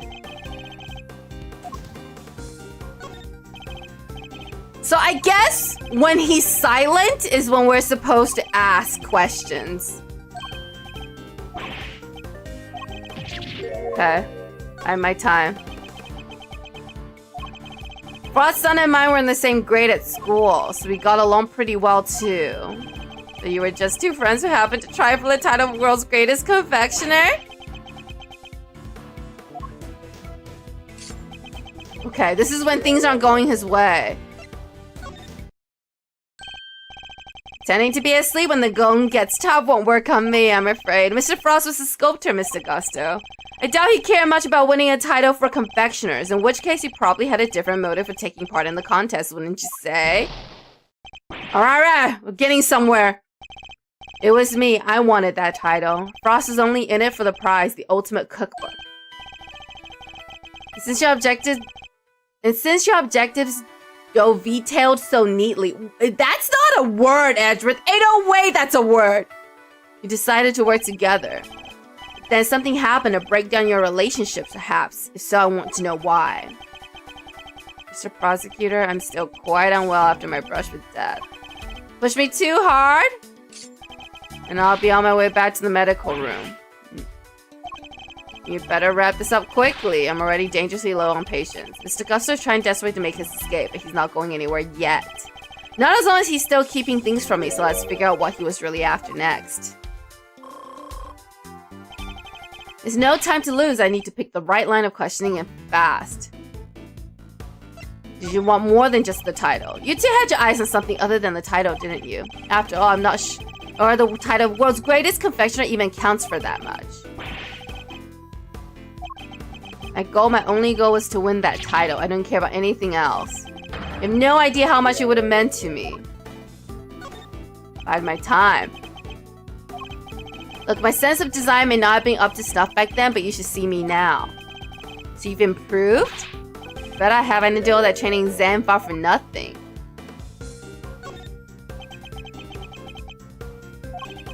I looked up to Tangaroa, you know, spent hours poring over the design of his work.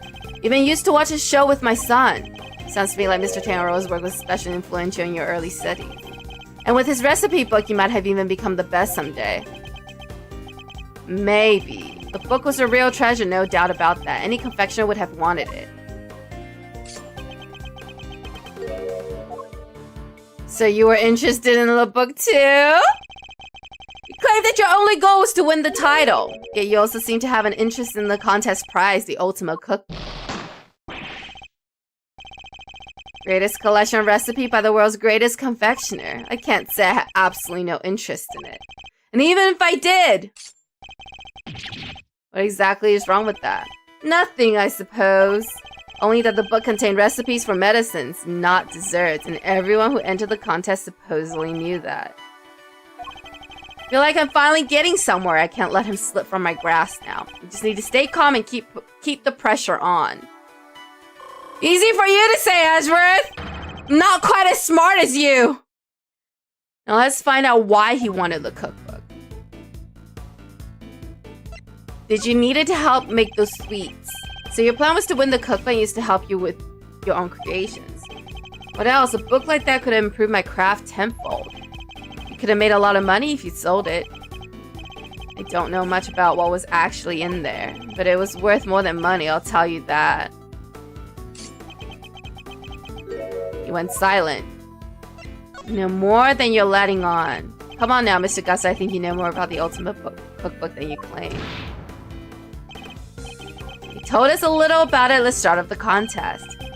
And you know what kind of recipes it actually contained, don't you? And then they weren't dessert recipes at all. See, you did your homework. Fine, so you know what was really in there.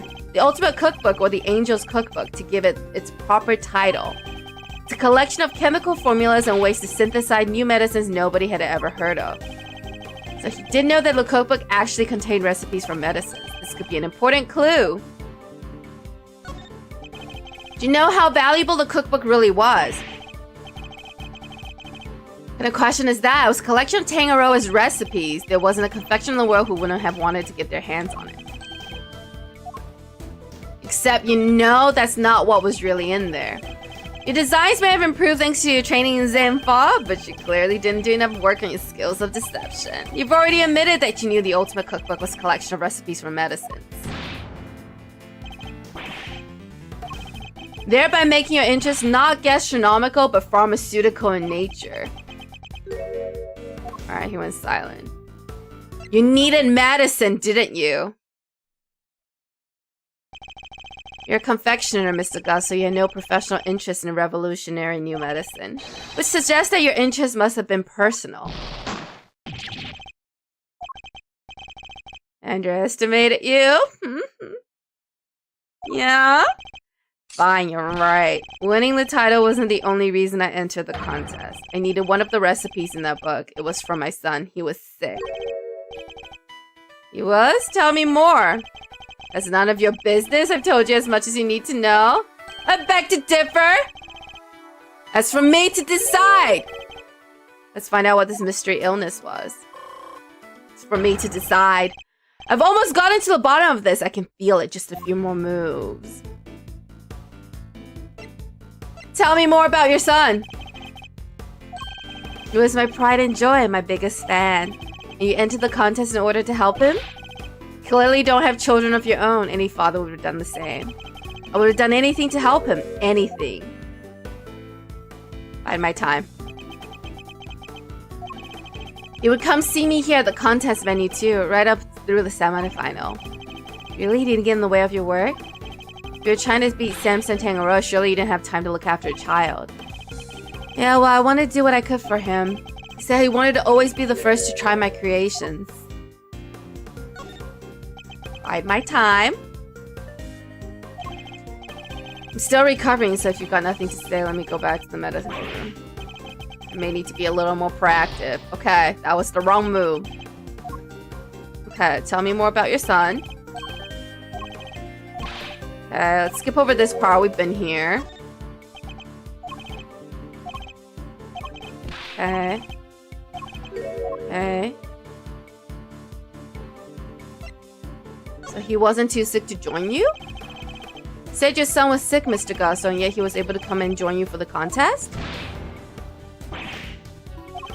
It wasn't that kind of illness. Nothing life-threatening anyway.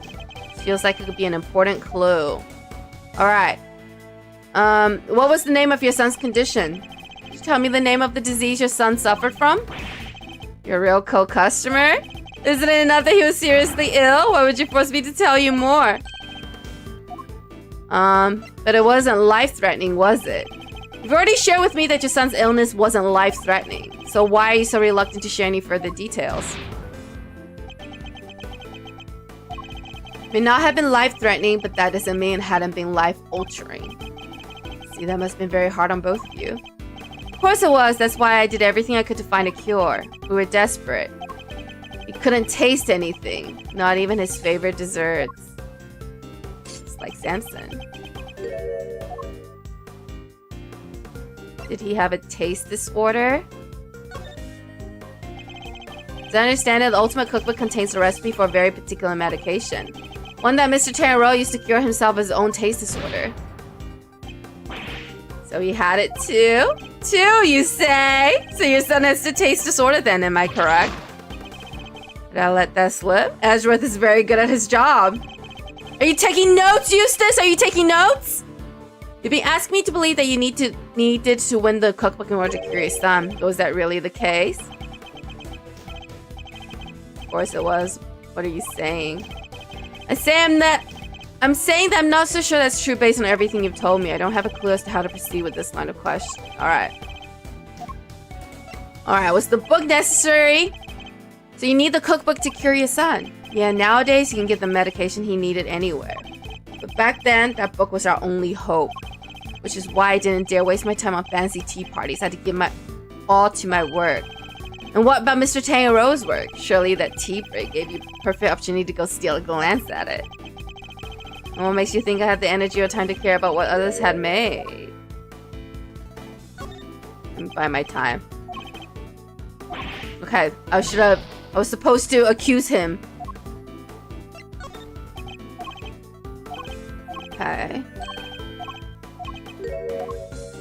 But you cared about Mr. Tangero's work. I think you made it abundantly clear how much interest you had in Mr. Tangero's work. What's more, if you were that determined to win the Ultimate Cookbook, I seriously doubt you'd have passed up on the chance to take a peek at your competitors' entries. I had plenty of chances throughout the contest to see and sample my rival's work, you know. But each time I did, nothing seemed to have any flavor. Must have been nerves or something. Nothing Mr. Gusto tastes any flavor? That seemed like it could be an important clue. Alright, let's go back. Okay. Okay, but it wasn't life-threatening. He needed it for himself. It wasn't for his son. He couldn't taste anything either. Okay.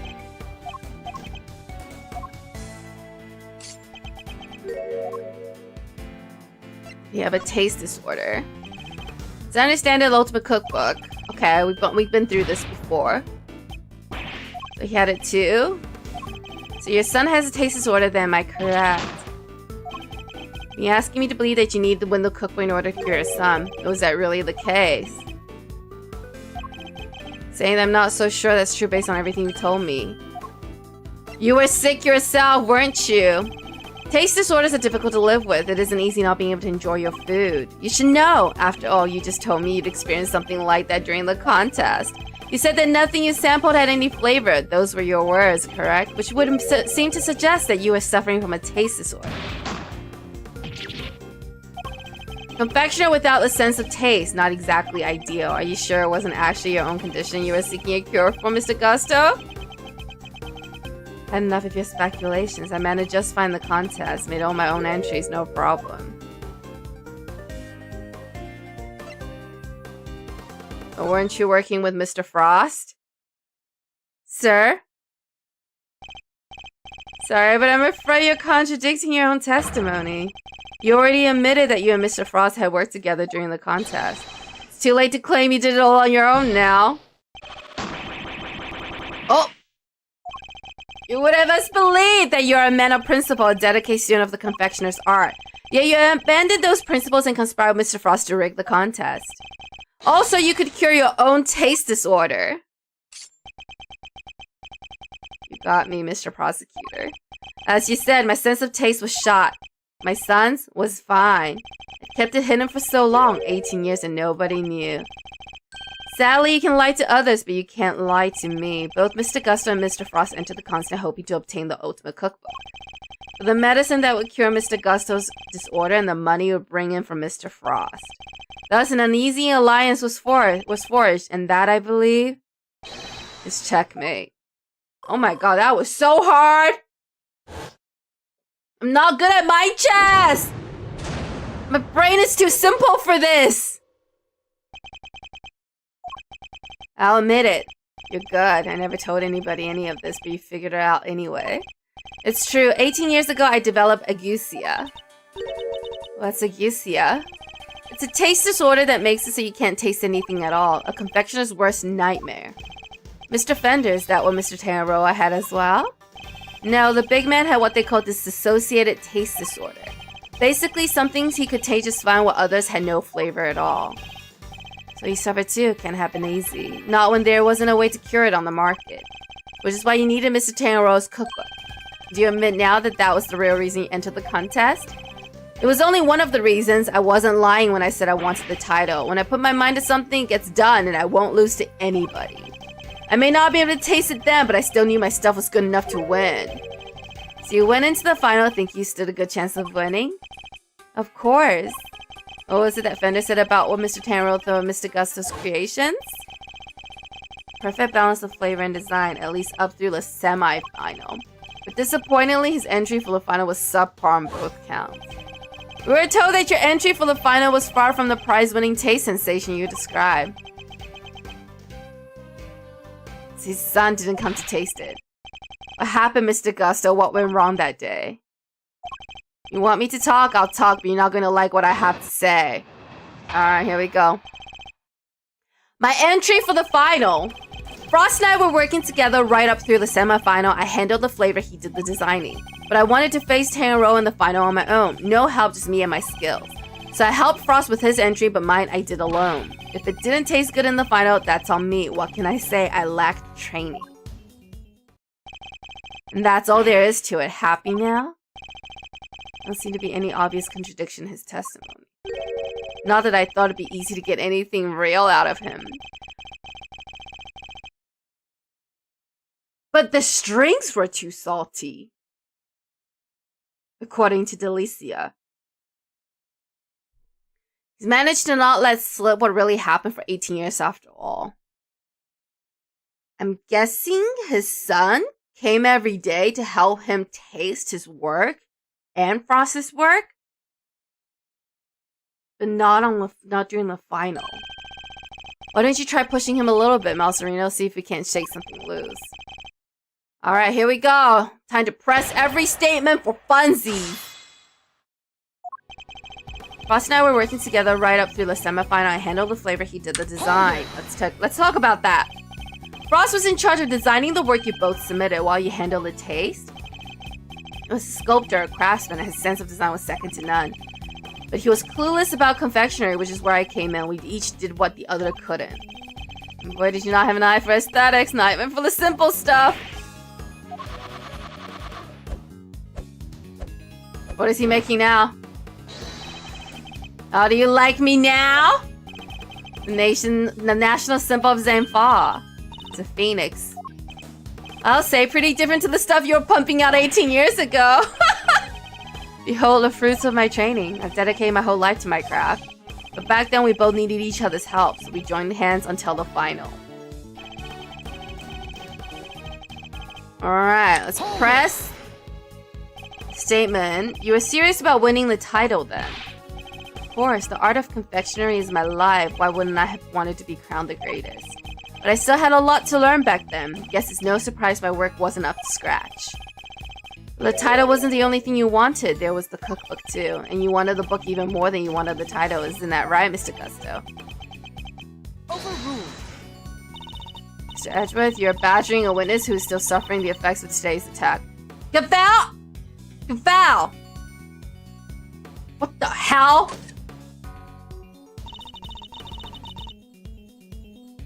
Hello, pugs are cool. Pugs are cool. I just wanted to get that out there. What kind of game is this? This is a visual novel point and click detective game. Involves a lot of logic. Some I don't necessarily follow.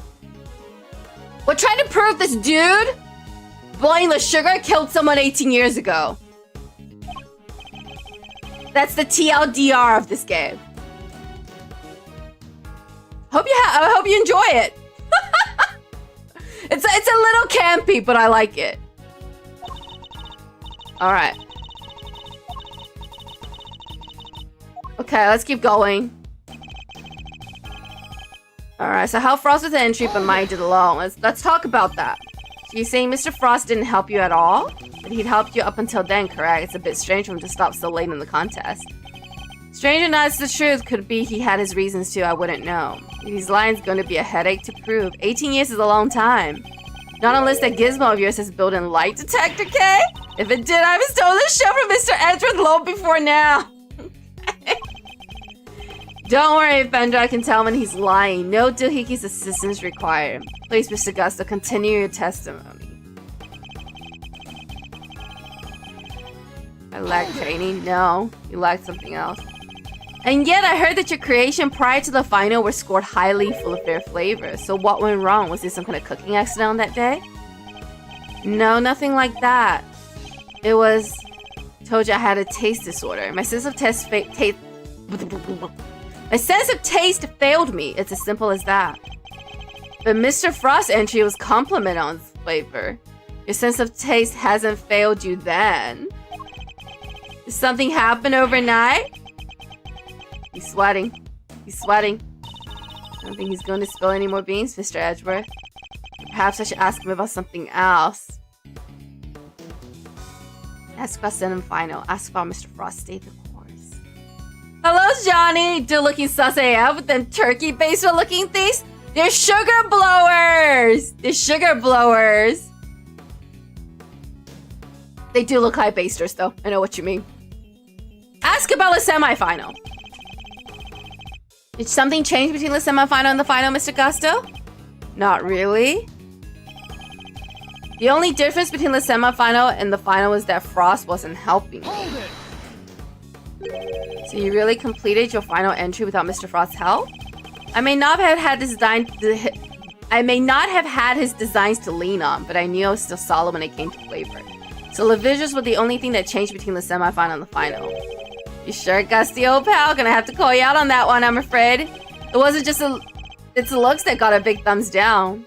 Come judgment time, it got trash on flavor too. Doesn't sound much like a winner to me. Despite his confidence, Mr. Gusto failed on flavor too. The lack of Mr. Frost's assistance shouldn't have affected that, so was there some other difference? An 18-year-old mystery, and the key to unraveling is finally in my grasp. I just need to remember everything Fender told me about what he and my father discovered. Pretty sure the reason his thing only tasted good is because his son was helping him.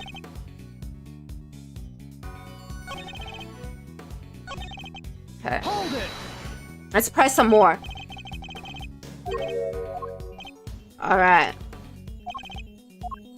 Okay, Mr. Frost, okay. Okay, let's ask him about Mr. Frost. You know Mr. Frost from before the contest, correct? You remembered, I see. My son and Frost used to go to elementary school together. Let's press that. There's no coincidence that you both entered the contest, correct? I heard about it first, and I told Frost. I knew he'd be interested. He was always short of cash for his sculptures. That's right, Mr. Frost was supposedly always in financial trouble, wasn't he? The cookbook's really worth that much, huh? I see that glint in your eyes, kiddo, but don't get your great thieving hopes up. It was worth a lot back then, but these days you can find most of the stuff in there on any drugstore shelf. Sorry, Kay. So literally every last contestant only ever had eyes for that cookbook. Alright.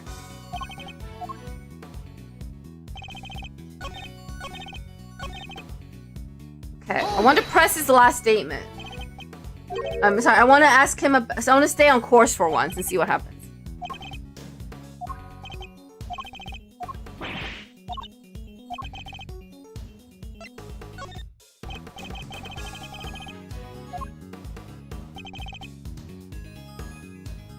Sun and Frost used to go. Okay, we know that's true.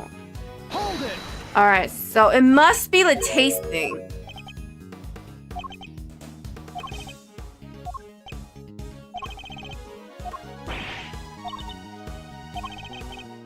Let's ask him about the semi-final.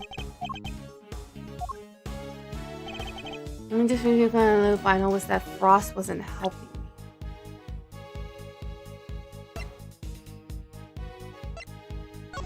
Let's take a look. Yeah, taste order. Blah blah. What's the autopsy report due to the body going missing? I wonder if the strings tasted salty because of the salt lamps.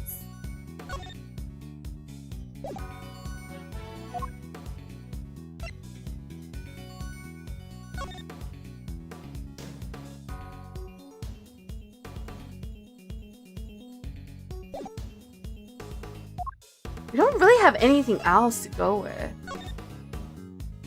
2 matches that have sugar found payable by eating a sugar detecting found on water also seems to be a match.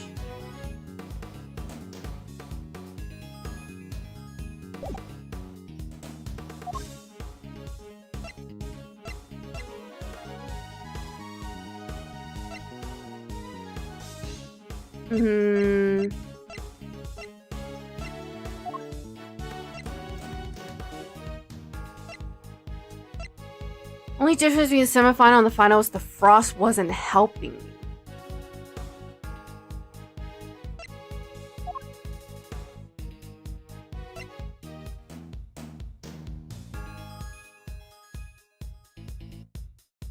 Photo of Frost, Gusto, and their sons Gusto's sons visiting his father daily up through the semifinals. Objection. I can think of one significant difference between the semifinal and the final, Mr. Gusto. Your son, this is him in the photograph, correct? You told me he was here with you through the semifinal. He was. What of it? What indeed? He was here with you until the semifinal until he suddenly wasn't for the final. And just as suddenly your work went from being lauded for its flavor to being lambasted for it. I don't think that's a coincidence, do you? He wasn't just spending quality time with his father, he was playing a much more pivotal role than that. I just wanted him to see me hard at work, to show him I was trying my best for us. Who knows, maybe it was him being here that helped me do so on those early rounds. I doubt that. That was a good game, but nothing about this guy screams super dad to me. Indeed, thankfully, we would only have to give such an idea credence if his story were true. After all, how much could the encouragement of one small boy affect the taste of a grown man's work? Mr. Gusto prided himself on the flavor of his creation, but then he lost his sense of taste. He must have had a tough time maintaining his high standards after such a devastating loss. I'm sure your son was here to cheer you on, but that wasn't all he was there to do, was it? You're a very suspicious man. Why not try and answer yourself for a change? What was an elementary school kid doing here other than to support his father? To taste your creations? Your son knew the taste of your works pretty well, I imagine, Mr. Gusto. Of course he knew it. In which case, he would have had a good judge of whether something tasted on brand, so to speak, no? What am I implying? Exactly what do you think I'm implying? You've already told us that you were suffering from a taste disorder. Yeah. It's true. No one knew about your condition. Indeed, I doubt Mr. Frost would have wanted to continue collaborating with you had he found out. After all, it was your job to make sure his creations tasted good. Therefore, your son wasn't just here to support you. He was helping you by taste testing your work. Alright, got him. Now it all makes sense. Frost stuff tasted good because actually it really was finished the day before when the kid was still here. He's laughing. You have a vivid imagination, Mr. Prosecutor, but do you seriously think I trust a kid to tell me how to just a taste of my masterpieces? I have some pride, you know, even back then. Did you now? My designs may not have been much to write home about back then, but I always knew my work tasted better than anybody else's. You think I risk everything by putting my reputation in the hands of a child? This is just more speculation, that's all it is. In that case, I asked to speak with your son this instant. Let's see how much of your story he can corroborate. Sadly for you, my son is no longer my concern. As soon as I got my sense of taste back, I went straight to Zanfar to start my training, and cut off all ties with the kid for good. Suspicious? You abandoned your own child? And that ain't the half of it. No one knows where he is even now. The cops have looked all over for him, but no dice. Still think you can prove your asinine theory? I'd like to see you try. Think I care about anything besides confectionery? Think again. I got my sense of taste back. What need do I have for a son? Silence in the courtroom. While Mr. Gusto's working action may demonstrate a certain lack of humanity on his part, the goddess of justice cannot judge him for that. Therefore, Mr. Edgeworth, I believe it is time for you to admit defeat.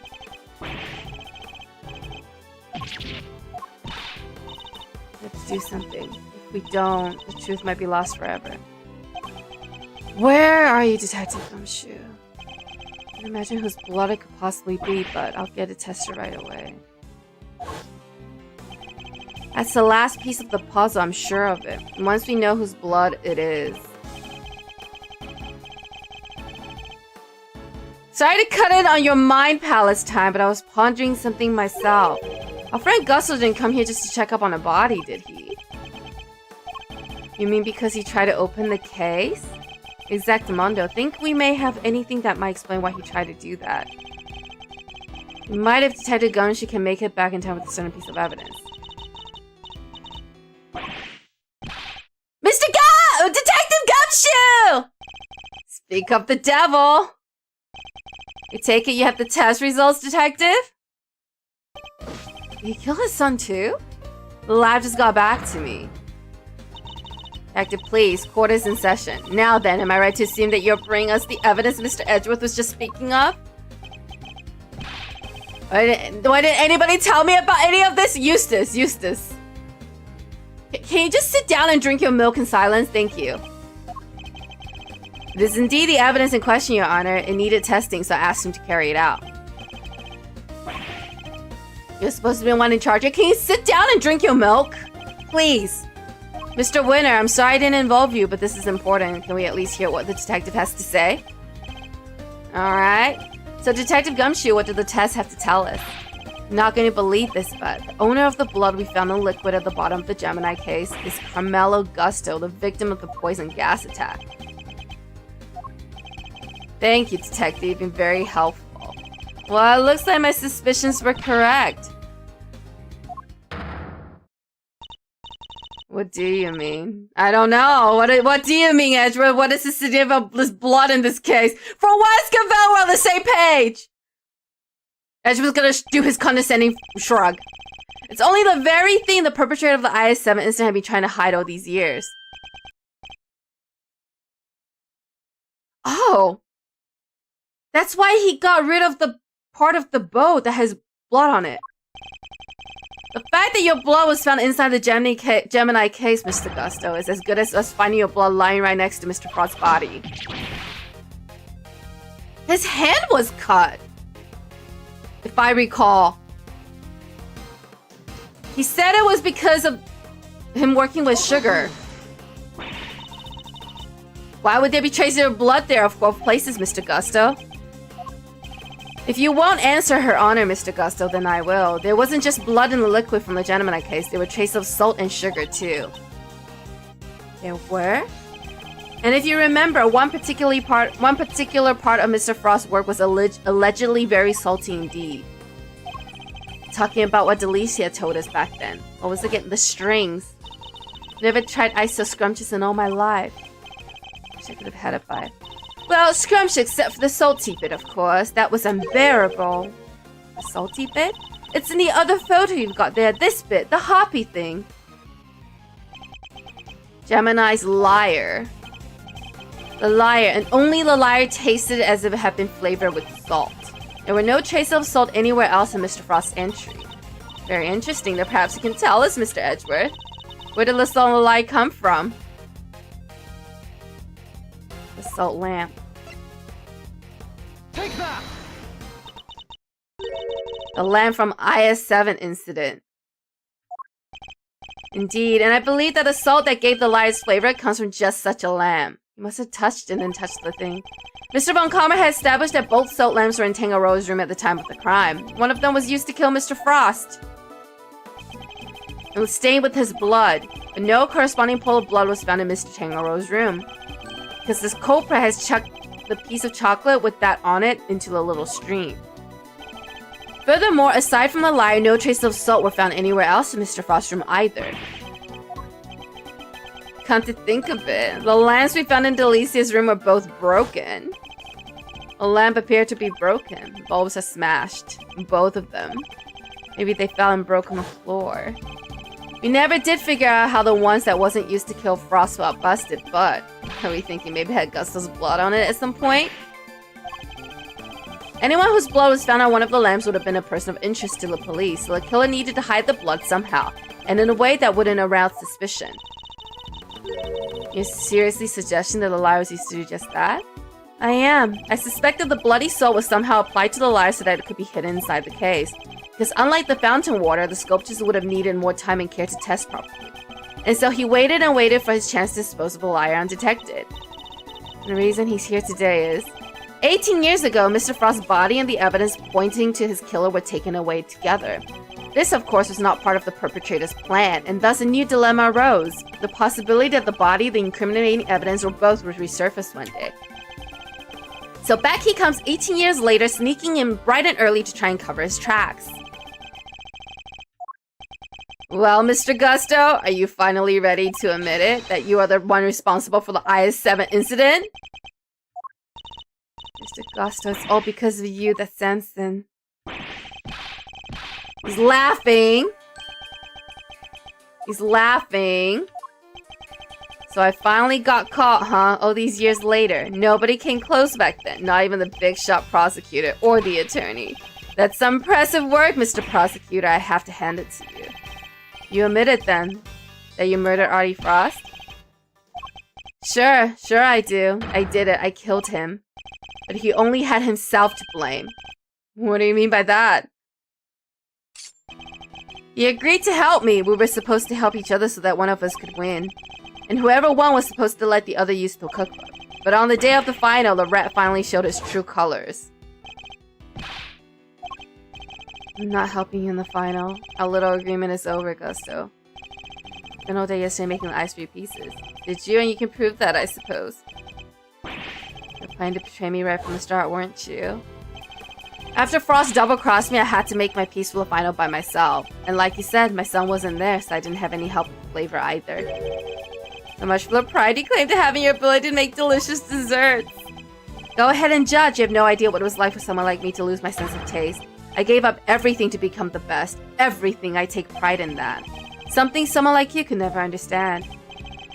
Yeah, I don't understand. Do you take pride in the fact that you resorted to murder? Or that you abandoned your son? Why would I want to understand someone who would do such a thing?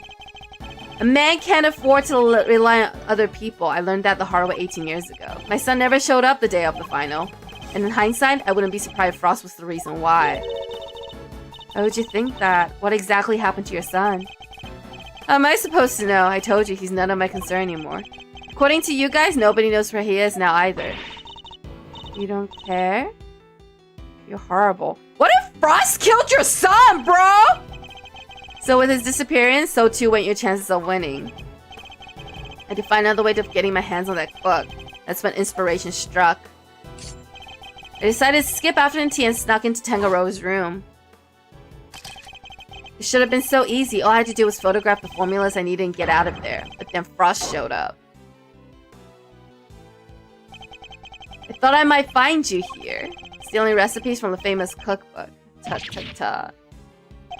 Is this a cure for taste disorders? Oh no, that's just too tragic. A confectioner who can't taste anything. What would people say?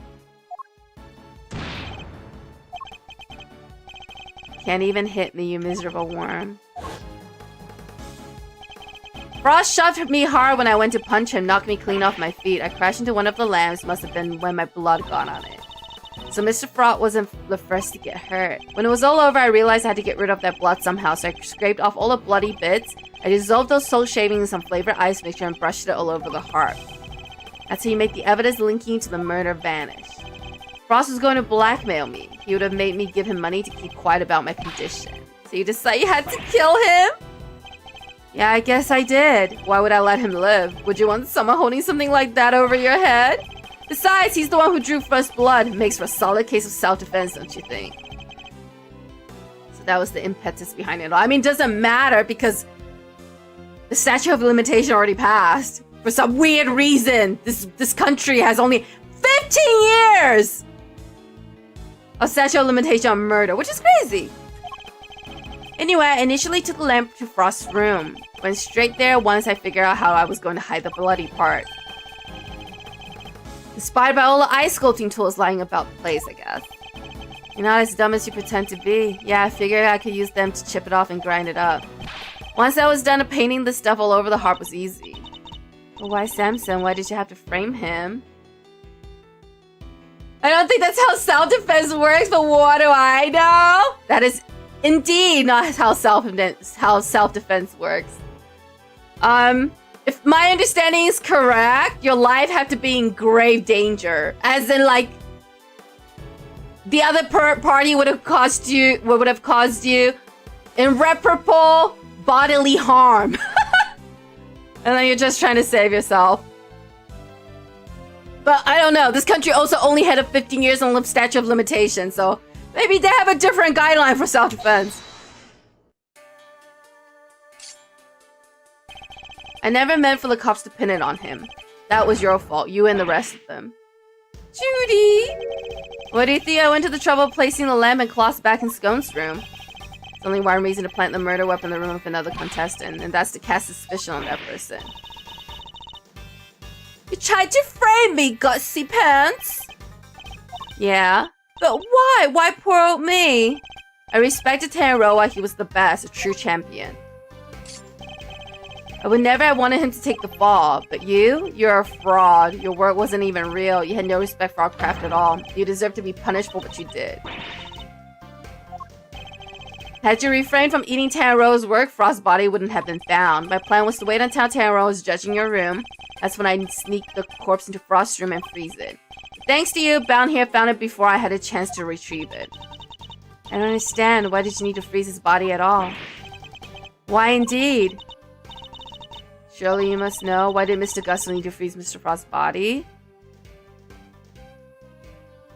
To obscure the time of death. Mr. Gusto needed to freeze Mr. Frost's body in order to obscure the time of death. If they determined that the murder occurred during afternoon tea, he would have been an obvious suspect. Bingo! Freezing Frost's body wasn't simple. Preparing everything took time. So I decided to put his body in the chest in Tanroa's room while I got everything ready in Frost's. At that time, it seemed like the perfect hiding place. Plus, that guy broke in first to steal information, got caught, and the owner rightfully did hit his property and got killed for it. Well, no, because Frost was not the owner of the cookbook. The guy that ended up being accused of the murder was the owner of the cookbook. Frost just figured out that he would go into that room to steal something from Samson. And then he went there to blackmail him. Basically, it was two horrible people double-crossing each other and then getting each other, and then getting themselves killed. Never counted on some glutinous farmers showing up and making the whole ship collapse. Still don't get it, though. Why disguise the body as an ice sculpture at all? The sooner it was found, the smaller the effect of freezing would have had on masking the time of death. Therefore, he needed to disguise it, at least until it fully froze him. How awful. Using Mr. Frost's own work to help you cover up the truth behind his murder. Ironically, Tanroa would have been just fine if the body hadn't been found before I got it out of his room. If only things had gone to plan, he wouldn't even have to be arrested, let alone convicted. Everything that happened to Samson was your fault. No, Judy. No, Judy. It is still his fault for killing someone! It's all because I found the body. Don't let him get inside your head, Jews. None of this is your fault. Exactly. Say it loud, offender! If it wasn't Samson, it would have been Delicia instead. She would have been the one they arrested. Either way, there's only one person to blame here, and that's Gusto. Facts, Fender! Facts! Say it louder for the people in the back! It didn't help that the initial detective was so bad at his job either. He never even told the prosecutor that the body had vanished. So then Mr. Von Kamera had unwittingly placed Mr. Tangeroa under arrest in the absence of the body. Damn. I'm always sure I would have been the worst lawyer. No, I think it just came in a little bit late.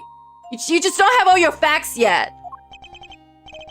I mean, I guess it would explain why he was so keen to wrap things up. Still, you'd think he noticed something as big as that if he'd taken a look at a few reports, right? Not if someone had been deliberately distorting the facts of the case, though. Either way, it seems that Mr. Von Kamera didn't know about the body until after the arrest had been made, but admitting that would have spoiled his perfect record. So he kept it to himself and proceeded to prosecute Mr. Tangeroa regardless. Can this really be true? I don't know, Cavell! What does the goddess of justice whisper to you now? You don't feel bad at all? Somebody spent 18 years in prison because of you. Sticks and stones, girlie, sticks and stones. I'll arrest you right now, but we can't, Gumshoe. We can't. I'm afraid I can't allow you to do that, detective. So you notice how glad somebody did. The judge is right. You can't lay a finger on me. Because the statute of limitation for murder in this stupid country is only 15 years. I guess I better lay it out for you. Why you can't arrest me. Bill Frost 18 years ago. The statute of limitation for murder in this country is 15 years. You do the math, you can't arrest me. You think I've confessed otherwise? Statute of limitation is only 15 years. Is this really the end of the line, Mr. Edgeworth? Once the statute expires, he can't be charged, though. How unfortunate, Mr. Edgeworth. I'm afraid that both Mr. Gusto's confession and deductions will have to be struck from a record. The fact that you're so calm about it, Gabelle, is so weird. That Mr. Tangeroa's conviction will remain in place. We've finally proven that the police never had Mr. Frost's body in their possession. Even if we can't arrest Gusto, surely Mr. Tangeroa has grounds for a retrial on that basis. As I said, I wouldn't be so sure. I'm afraid that the goddess of judgments are somewhat harder to overturn than you might imagine. Gabelle, why are you so bad at your job? Why are you so bad at your job? So the committee means for the verdict from 18 years to stand no matter what. Gusto with the dub? Let's see. There must be something we can do, something to bring Mr. Gusto down. Alright. There we go. Here's the end game. Alright. Let's press him. Passage of time doesn't diminish what you did, Mr. Gusto. Sure, it diminishes one thing, though. Your ability to arrest me. Arrest you real good. Detective! Detective, not right now.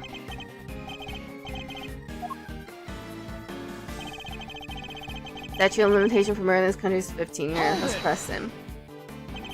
Depending on your actions over the last 18 years, the statute may not have expired yet. Ought to be good. Alright, got nothing to hide. Wait. Oh, that's a clue. 15 years from the date of the crime, the statute suspended should the suspect flee to a foreign country! He was in Zenfa! The statute suspended from the time of any accomplice indictment to the end of the trial. Alright, we got this. If there's something you want to ask, ask it. Very well, tell us where you have been and what you've been doing since the incident.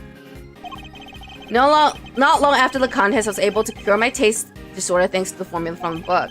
And not so long after that, I went to Zampa to really buckle down and hone my craft. Explains a lot. I tried to contact you after the fact, but I guess you were long gone by then, huh?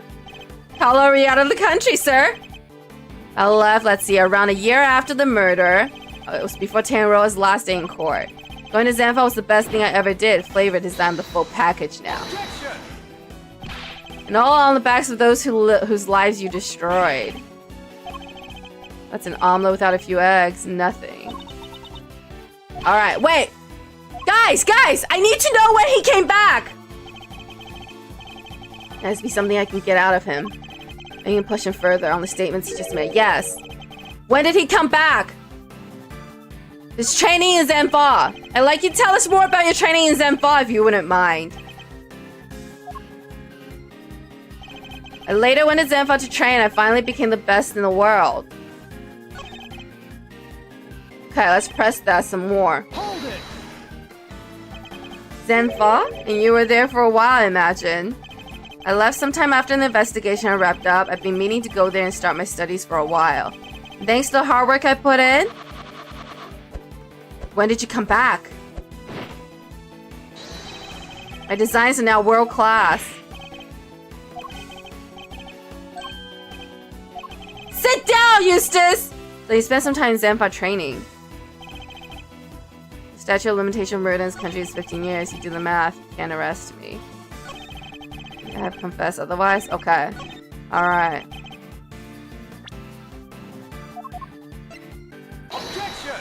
Objection! Condescending shoulder shrug, my favorite. The statute of limitation for murder is subject to the following condition. The statute is suspended should the suspect flee to a foreign country. Which means that the time you spend abroad doesn't count towards the total time under the statute. Since I saw him hit pause while he was in Zenfa, it appears that there may be time left on the clock yet. But that would depend on how long you stayed in Zenfa, Mr. Gusto. It was 3 years exactly. Nobody say anything until I've done the math. The murder happened 18 years back. The statute is 15 years. Add the 3 overseas. 15 plus 3 makes exactly 18, which means... Mr. Edgeworth, you did it. The statute hasn't expired after all. I win! I win! Bingo, 18 shit exactly. Glad you worked out for yourselves. You've just been stringing us along this whole time. We're good, aren't we? We can arrest him now.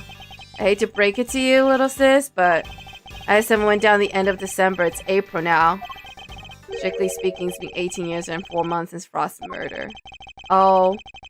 If Gusto staying in Zenfa really lasted 3 years on the nose is not enough, we're a few months short. I hate to admit it, but he read the board well when he made his confession. How unfortunate. Gavel, are you not upset in the slightest? Is this really the outcome the goddess of justice would have wanted? Because if I was the goddess of justice, I would be very displeased right now.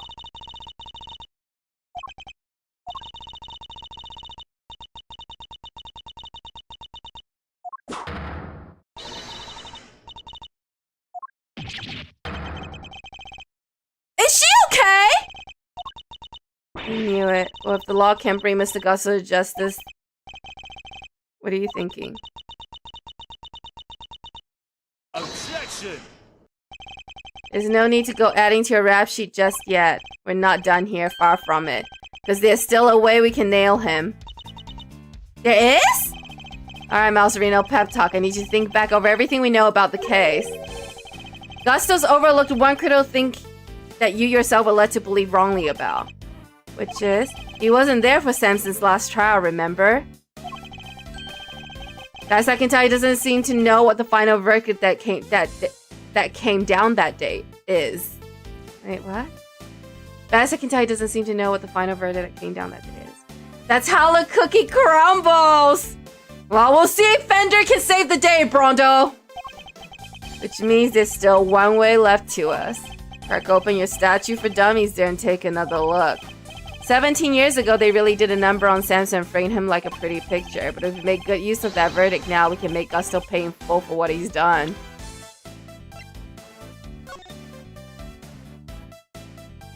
Years ago. Okay, was found 10 road discovered the head tasting most recently.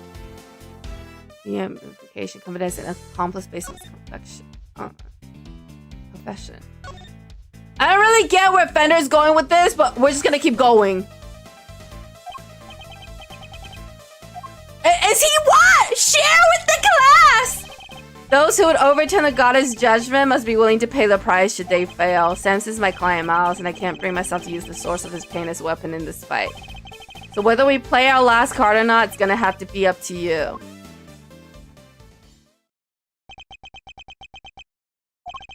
Bringing Mr. Gus's justice can only happen if I use the outcome of that heartful trial.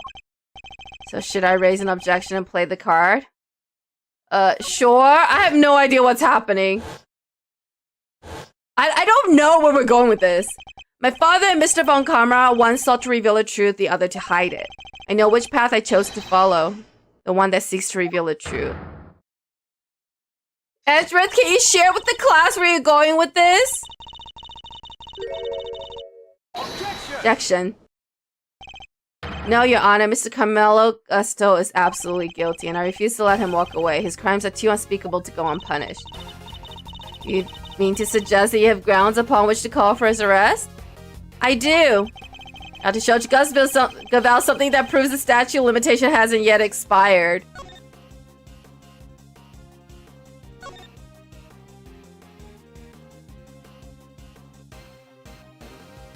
I truly have no idea where we're going with this.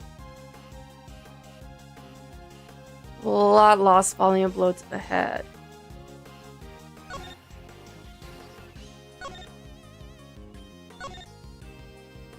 Jason's body was found inside one of his creations, leading to his arrest. While in detention, Tango discovered that he had a taste disorder, which subsequently cured via medication. Huh?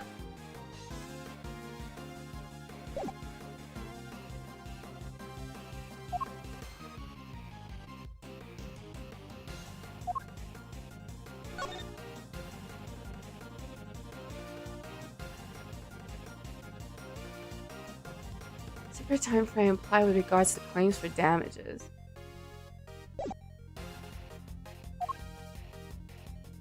Are we going with the frame finger marks? I don't know, man. Take that. Oh, I don't know, man. I don't know what's going on. I'm so confused. Okay, I'm going to just present.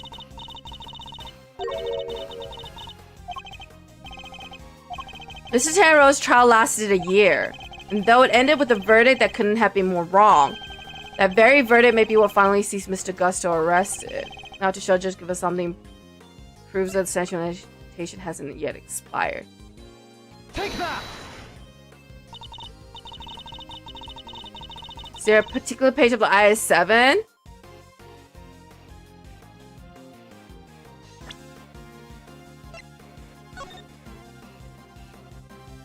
Case overview.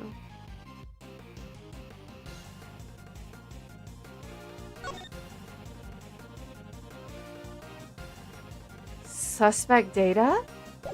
We're going with the suspect data because I have no idea what is happening. Edgeworth doesn't want to share with the class. I'd like to direct your attention to the page concerning the suspect. As you can see, Samson Tanro was convicted as an accomplice, and it took around 1 year from his indictment of that verdict to be reached. It does seem to be the case. The book you gave us details certain conditions pertaining to the statute of limitations for murder. One of them, as I mentioned, is that the statute is suspended if the suspect flees the country. And another... Oh, there's another? States that the statute is suspended from the time of any accomplice's indictment to the end of their trial. Wait, that was in there? Where was that? Oh, right here. I did not read that at all. I'm glad Edgeworth did. Yes, Tanro was convicted as an accomplice. Guess you were in Zanfa when the verdict came down. Samson was convicted as an accomplice, not as the main perpetrator. Which is clearly news to you and not good news either, am I right? How can that be? Tanro wasn't an accomplice to anyone. He was innocent, you know what he... Oh, we know it. It's what we've been trying to prove all along. And a pleasing twist of fate, his wrongful conviction will be the very thing that sets him free. You spent 3 years in Zenfa, and your accomplice Simpson was on trial for 1 year. It means you can still be charged with Mr. Frost's murder up to 19 years after the fact. In other words, the statute of limitations hasn't expired at all. The goddess' judgment is infallible, but that of her servants, it appears, is not. It seems the prosecutor in charge of this case may have erred. Oh, how quickly you change your tune, Gaval! Unbelievably, we may have no choice but to instigate a full inquiry. We're supposed to go to what?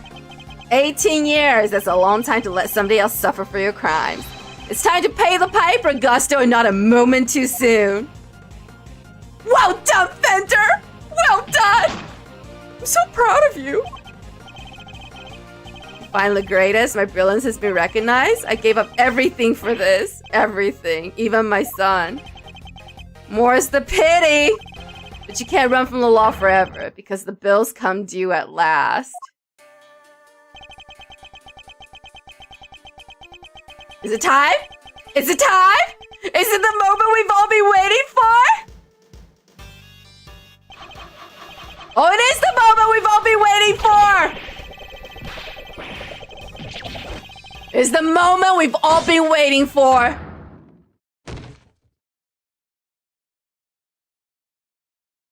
Final breakdown.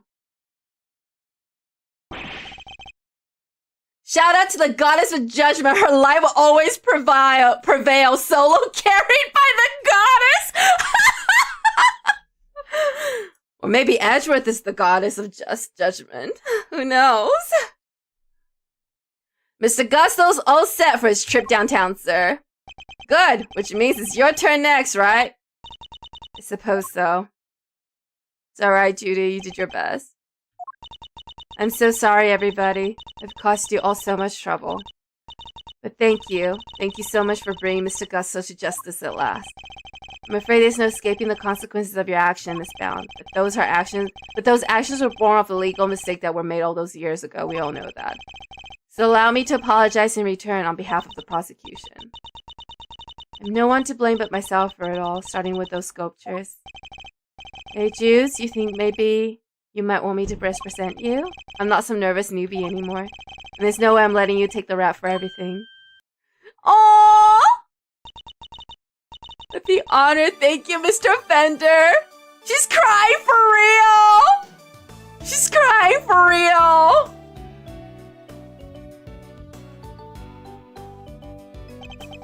Sorry, ma'am. You gotta come with me now. Of course.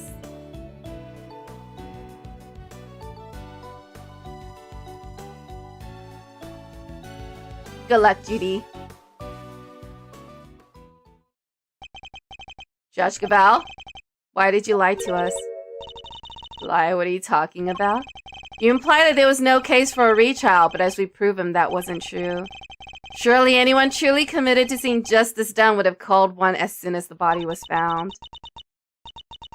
I am under no obligation to answer such questions. And you clearly have no intention of doing so either. Truly, you're proving to be quite a threat to the Committee for Prosecutorial Excellence. I mean, if finding the truth is a threat to a committee that's supposed to be prosecuting for the truth, that says more about your committee than it says about Edgeworth. I'm just saying. As such, you give me little choice but to report back on your continued transgressions. So no self-reflection, huh? No doubt you'd be called to appear before the committee in due course. What does this say about your committee? Now I must be on my way. Whatever, Gavel. Bye. Get out of here. The heck, and after you caught the real killer and everything. Is that what prosecutors are supposed to do? Depends on who you ask, hey? Regardless of how it will play out, I will never regret what we accomplished here today. What do you want, Eustace? Did you finish your milk? What? Yes. Why did you stick your nose in this case anyway? You weren't even on the job. My job is to bring the truth to light, Mr. Winter.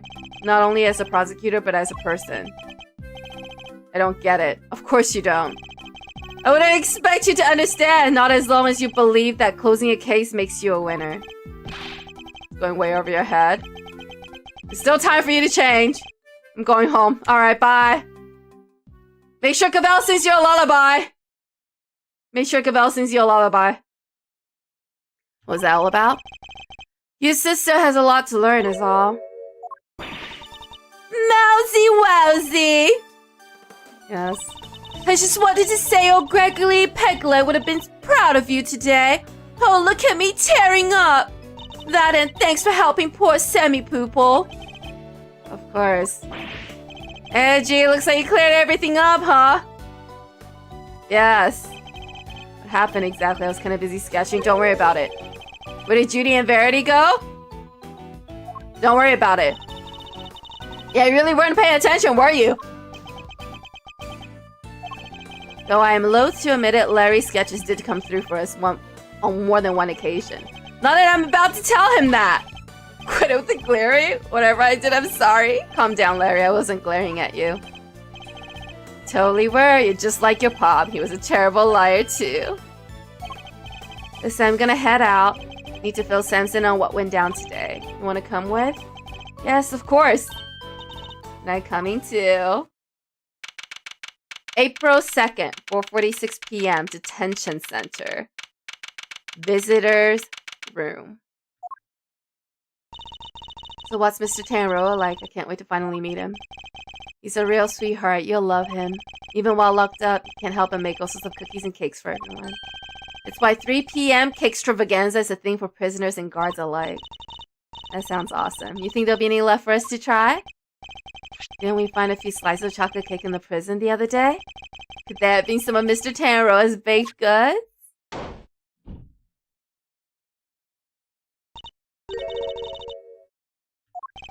I heard you all were coming to see Mr. Tanroa, so I volunteered to escort him. Oh, Detective Gumshoe! What a good guy. Hello, new friends. I'm Sanson Tangaroa. Prosecutor Miles Edgeworth at your service. Then Mr. Edgeworth's trusty sidekick, Kay Faraday. Very nice to meet you both.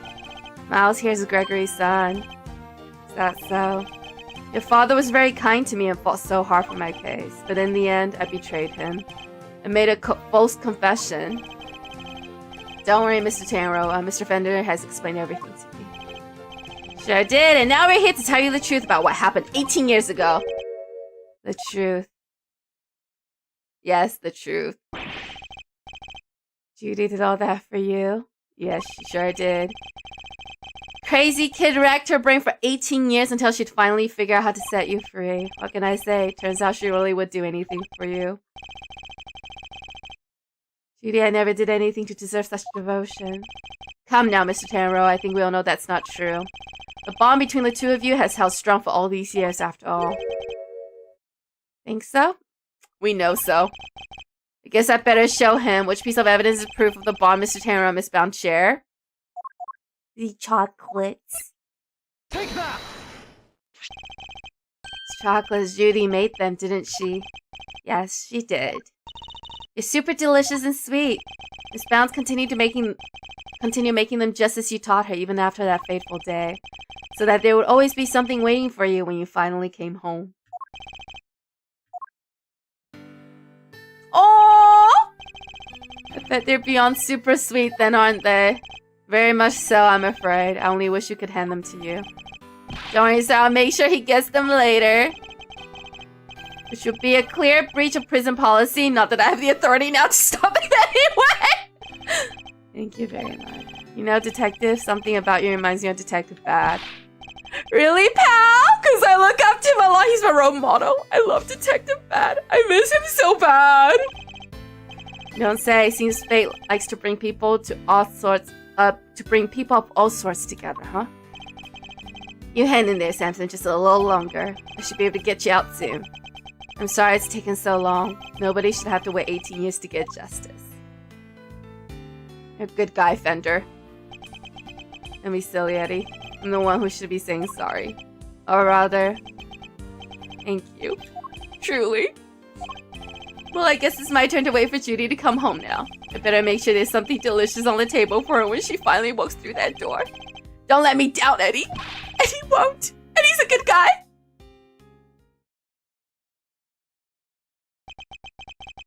The IS-7 incident, it's been 18 long years, but this case we inherited from my father is finally coming to a close.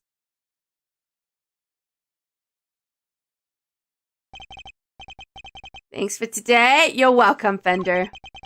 Sorry for forcing you to make the final call like that. Not at all, I simply made the call that felt right to me. What are you guys talking about? You know how Samson was wrongfully convicted? We had to pretend that he wasn't in order to nail Gusto. But to use his false conviction against him even to save him, as his lawyer, I just couldn't bring myself to do it. But now that Gusto's behind bars, I can finally start to get that wrongful conviction overturned. I'm sure you will. Does this mean that even if you were only doing what's right, if the false conviction had been overturned before today, Mr. Gusto would have gone away scot-free? Yep. It's what we folks in the trade like to call legal contradiction. The law is far from perfect. Because of things like legal contradictions, right? Yeah, but you never know. Things might change. The law's always evolving, just like us humans. Yeah, first, y'all to get rid of the 15-year statute of limitation of murder, bro. Should be at least 30, if not forever. I'm just saying. Your Uncle Eddie and Mouse Arena included, am I right? Potential for growth and change in people and the law, huh? So, Miles, are you going to keep fighting crime as a prosecutor or help people as an attorney? Something tells me you've got a big decision ahead of you, one only you can answer. Well, let's just say I won't complain if you show up at the office one day. And on the note, it's time for me to skedaddle. I owe you big time and I always repay my debts, but for now... Thanks again for today. I meant it. Thanks, Fender. He's a good dude. He seemed kind of in a hurry to get out of here for you? To you? He did. And honestly speaking, I'm the one who owes him a debt of gratitude. After all, he gave me the chance to reckon with my father's final case. Hello, Brian! What's up? We're concluding this case!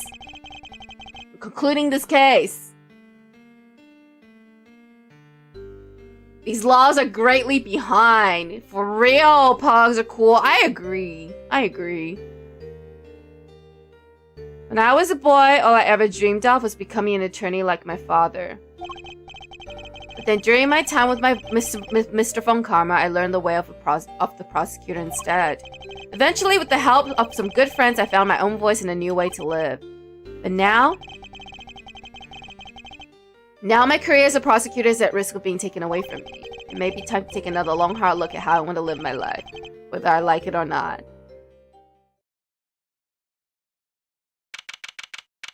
April 2nd, Edgeworth & Co. Law Offices. Huh. Couringscape? I don't know what that means. Does that mean something? I live kind of sort of under a rock, so... You're gonna have to explain that one to me. Hey, Gregory. Sorry for reporting in so late. It may have taken 18 years, but we're finally in a position to prove Samson's innocence. All thanks to your boy Miles. I couldn't have done it without him. Thunder! You should have seen him. The way he fought for the truth gave me chills. It was like I was watching you.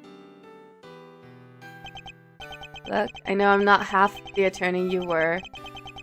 Those guiding principles you tried to instill in me, I like to think I'm embodying them now as I carry on your legacy. Is hoping... Oh, the two photos look alike! Your boy will be joining me in that soon. Am I going to fight crime as a prosecutor or help people as an attorney? What is the right answer? Which path should I choose? Maybe that decision will be made for you soon. The end! Alright. We finished the Turnabout Legacy at last.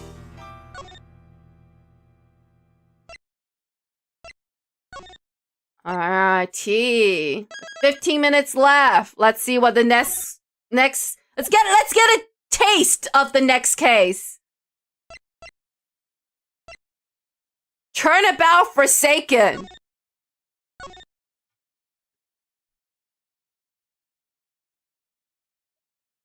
A turnabout Forsaken. I hereby call this meeting to order. The committees gather here on the side of the goddess to pass fair and frank judgment. The purpose of this hearing is to assess the professional competency of Mr. Miles Edgeworth.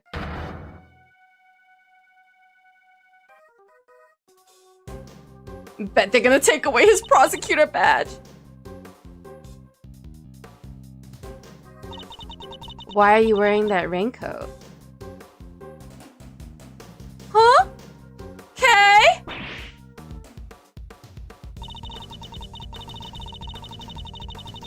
Huh?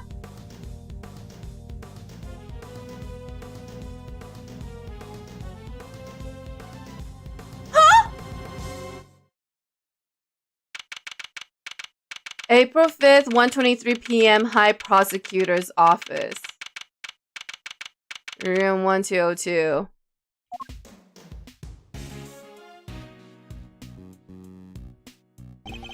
Will you please stop pacing, detective? You're kicking up dust.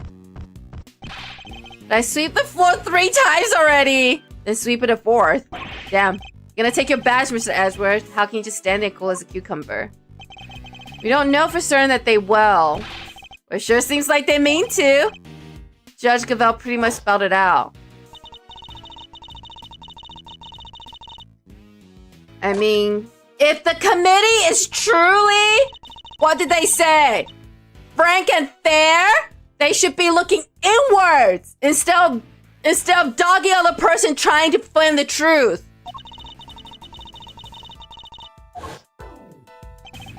He said I would be called to appear before the committee, nothing more. Okay, I won't stand for it. What if we never get to work together again?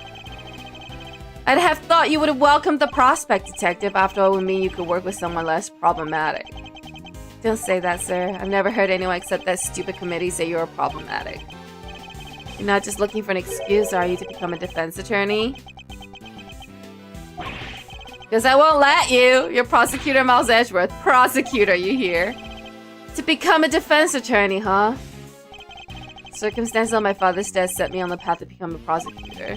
But I'd only be interested in the law to begin with, thanks to my father as well. In his work as a defense attorney?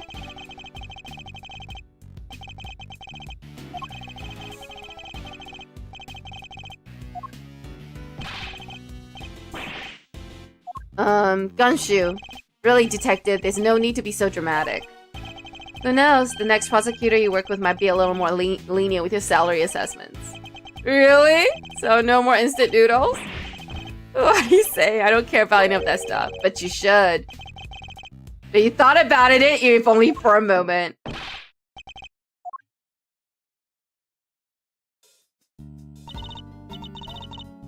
Is the prosecutor in? I'm Prosecutor Miles Edgeworth. Who is this? Is she a nurse? It's not good. Your face is as red as a tomato. Red face, gritted teeth. Let's see. That's it. Stomach cramps, right? No need to worry. It's nothing an injection can't cure. Now roll up your sleeve for me. It won't hurt much. What's going on?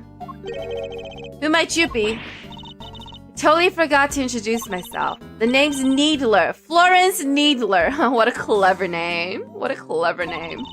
I'm a nurse at Hertz Hospital. Hertz Hospital. Hertz Hospital. Nobody here is her, so are you sure to have the right room? You're Prosecutor Edgeworth, right? Those are some deep furrows in your brow. Are you feeling alright? Suffering from a severe headache? I'll give you an inject. No, we're good. Thank you, ma'am. What are you doing here? Well, it's like this. I brought somebody to see you. Wait right here. I'll go grab her. Huh? What is happening? Patient? Someone you cut down to size with his trademark rate. What exactly is that supposed to mean? When you glare at me like that, I lose the will to live? You don't want to send me to the hospital, do you?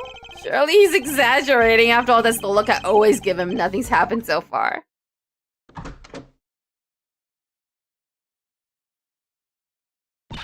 Sorry to keep you fellas waiting.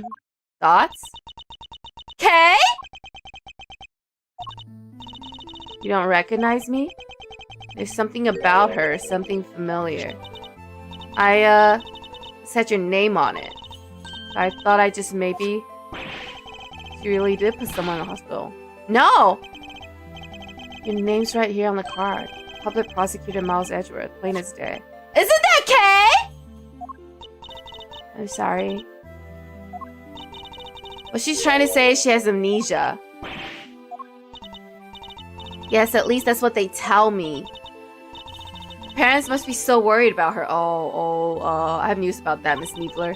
I bet they've only been getting around 8 hours of sleep each night. You gotta feel for them. Do I, though? Because that's quite a lot of sleep, if you ask me. Tough break, but don't you worry, alright? Since you had this card, that means you really must know Mr. Edgeworth somehow. Sit back and we'll take it from here. At the very least, we might be able to help you figure out your identity. It's going to come down to what you remember, but yes.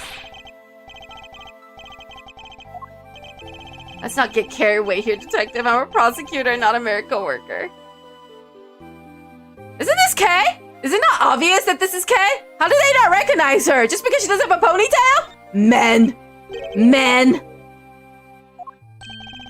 You remember your name? It's been like this since she came in yesterday. She's only been in the hospital for a day. How did you figure out so far? You just told us! You just told us. They found her wandering around late last night and brought her in. I wanted to help out, so I went through her stuff to see what I could find. And did you find anything apart from my business card? Nothing with her name or home address. She was wearing this. It's a pretty unique design, right? A Yatagarasu pin. Hey, is it really you? Hey? Yatagarasu pin. Yatagarasu pin. The Yatagarasu pin that Kay always wears. It's you, isn't it, Kay? Come on, Kay, you really don't remember? Look, it's me, Gummy. That's what you always call me. But you're an adult. That's so rude. I don't really call you that, do I? Yeah, I feel so guilty now. No. I've never seen you so polite. Being polite and sensitive is just not. Where's the Kay? I know you're nothing like her. Detective, that's rude! Detective, take that back! We don't want her to get the wrong impression. You make it sound as if Kay is normally a polite or sensitive soul. Not that he's wrong exactly, but yeah! What kind of person was I before? So far, your full name is Kay Faraday. To be fair, I won't recognize her because I'm really bad at remembering people. But they've like hung out for like months together. You're bright and fun and full of energy. Oh yeah, you're a great thief. There's a little more to it than that, but yes. Thieves generally steal other people's valuables from their dresser or vaults, and that must be so awful for the people I took things from. You're not a criminal. Maybe I lost my memory as some sort of punishment? That's not what I meant at all. I don't think that did her much good, sir. But it sure explains one thing. Looks at these gloves. It's just the kind of person like that would wear. It's what she was wearing when they found her. We had to get her to change out of them and put on hospital clothes, so that's why I have them. There's something on this part here. It has something to do with how Kay lost her memory. I'll send the outfit over to forensics later and see what they can figure out. Please do, Detective. Really has some thiefy clothes, huh? Needler's having a good day. You're not a criminal. You may be a great thief, but you've never committed a crime in your life. Rest assured, you are no criminal. If you say so, I do say so. Perhaps we better leave it there for now. Alright, memory loss. Wish I could remember who you are. How do we know each other exactly? Oh, Your prosecutor Ezra's assistant. The prosecutor's the head of some sort of great theme network? No! No, not quite. It last saw Kay 2 days ago. Perhaps we should try to figure out what she's been doing since then. Was the pin the only item on her person when you received her, Nurse Needler? There are a few other things, but I doubt any of it will be of much use to you. Yeah, I'll be the judge of that. Please let me see them. In no particular order, I present a gem and ninja mask. Was she had to show us something? A letter is addressed to Kay. Next, a ticket stub. Finally, a fake flower. Kind of people like to spruce up their bathroom with. It's a corsage detective, and they're usually worn by women. And that's that. Anything useful in there? Kind of hard to tell, frankly. I'm not really seeing a connection between any of them. We should take a closer look at each piece later when I have the chance. A gemming ninja mask data jotted down my organizer. Letter data jotted down. A letter Kay was carrying is addressed to her. Ticket stub for the big building. A magenta flower made of fabric that's usually worn on the chest as decoration, also known as the corsage. This is bad. How do we get Kay's memory back? Be quiet while I look at evidence.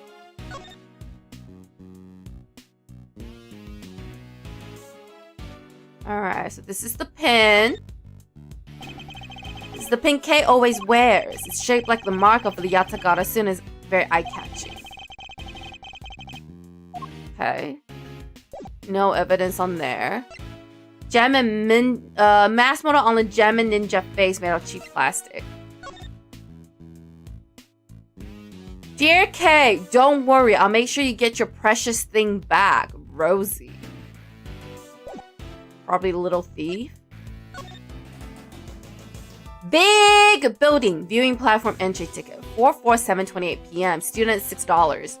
Use limited today or purchase non-refundable. And the corsage. Okay. Can't just let her stay like this forever. Calm down, detective. I have an idea. What is it? Look closely at the ticket stub. It's from the viewing platform on the top of the big building. The big building? You know the place? Everybody knows it's silly. It's the hottest state spot in town. They say that if a couple holds hands while they're up there, they'll stay together forever. Tee-hee! This is yesterday's day, and the ticket is only valid on the day specified. Plus, it's a stub. That means she used it, right? I think it's a distinct possibility. Shall we go see what we can find? Yes, just like that. The only way to figure out how Kay lost her memory is to retrace her steps. What about your thing with the committee? It's not for a little while yet. We have time. I'll leave Kay with you. That would be for the best, but you don't mind, do you, Kay? Of course not, thank you. Alrighty then, back to work I go. If you need anything, feel free to give me a holler at Hearst Hospital. I can come running with a syringe or 3 wherever you might happen to be. Thank you, Miss Needler. Thank you so much for your help. Now then, detective, shall we get going? You too, Kay. Alright. So weird to see Kay like this. Alright. Now we have a teaser. Well, for what is to come next. It is time for us to end today's stream, because we are at the 3-hour mark, and I have work tomorrow. Like an adult. Adulting is hard. Adulting is hard. Alrighty. New items unlocked in the gallery. Fair and Frank. We'll see about that. I'll be the judge of that. Alright, well that is it for tonight. That is it for tonight. We wrapped up Turnabout Legacy. We figured out Frost's murder. Turns out he was a bad guy. But was he bad enough to deserve death? Doesn't really matter because he's already dead. Amy Mir, yes, Brondo, it's time. Thank you all so much for coming. I appreciate you all. I hope you all had a great time. I will be off for the rest of the week, but I will be back on Monday with whatever cozy/puzzle game I decide on playing on Monday. I will have a schedule up this weekend, so you guys can take a look at that if you're curious for what is in store for you next week. Have a great day or great night wherever you are. Stay chill, stay safe, and cool. And I will see you guys in my next stream. Have a great weekend, and I will see you guys on Monday. Good night, and I'll see you next time. Bye. You had a great time? Good. See you next time, Bugs. Pugs are cool. See you next time. I love pugs. Night.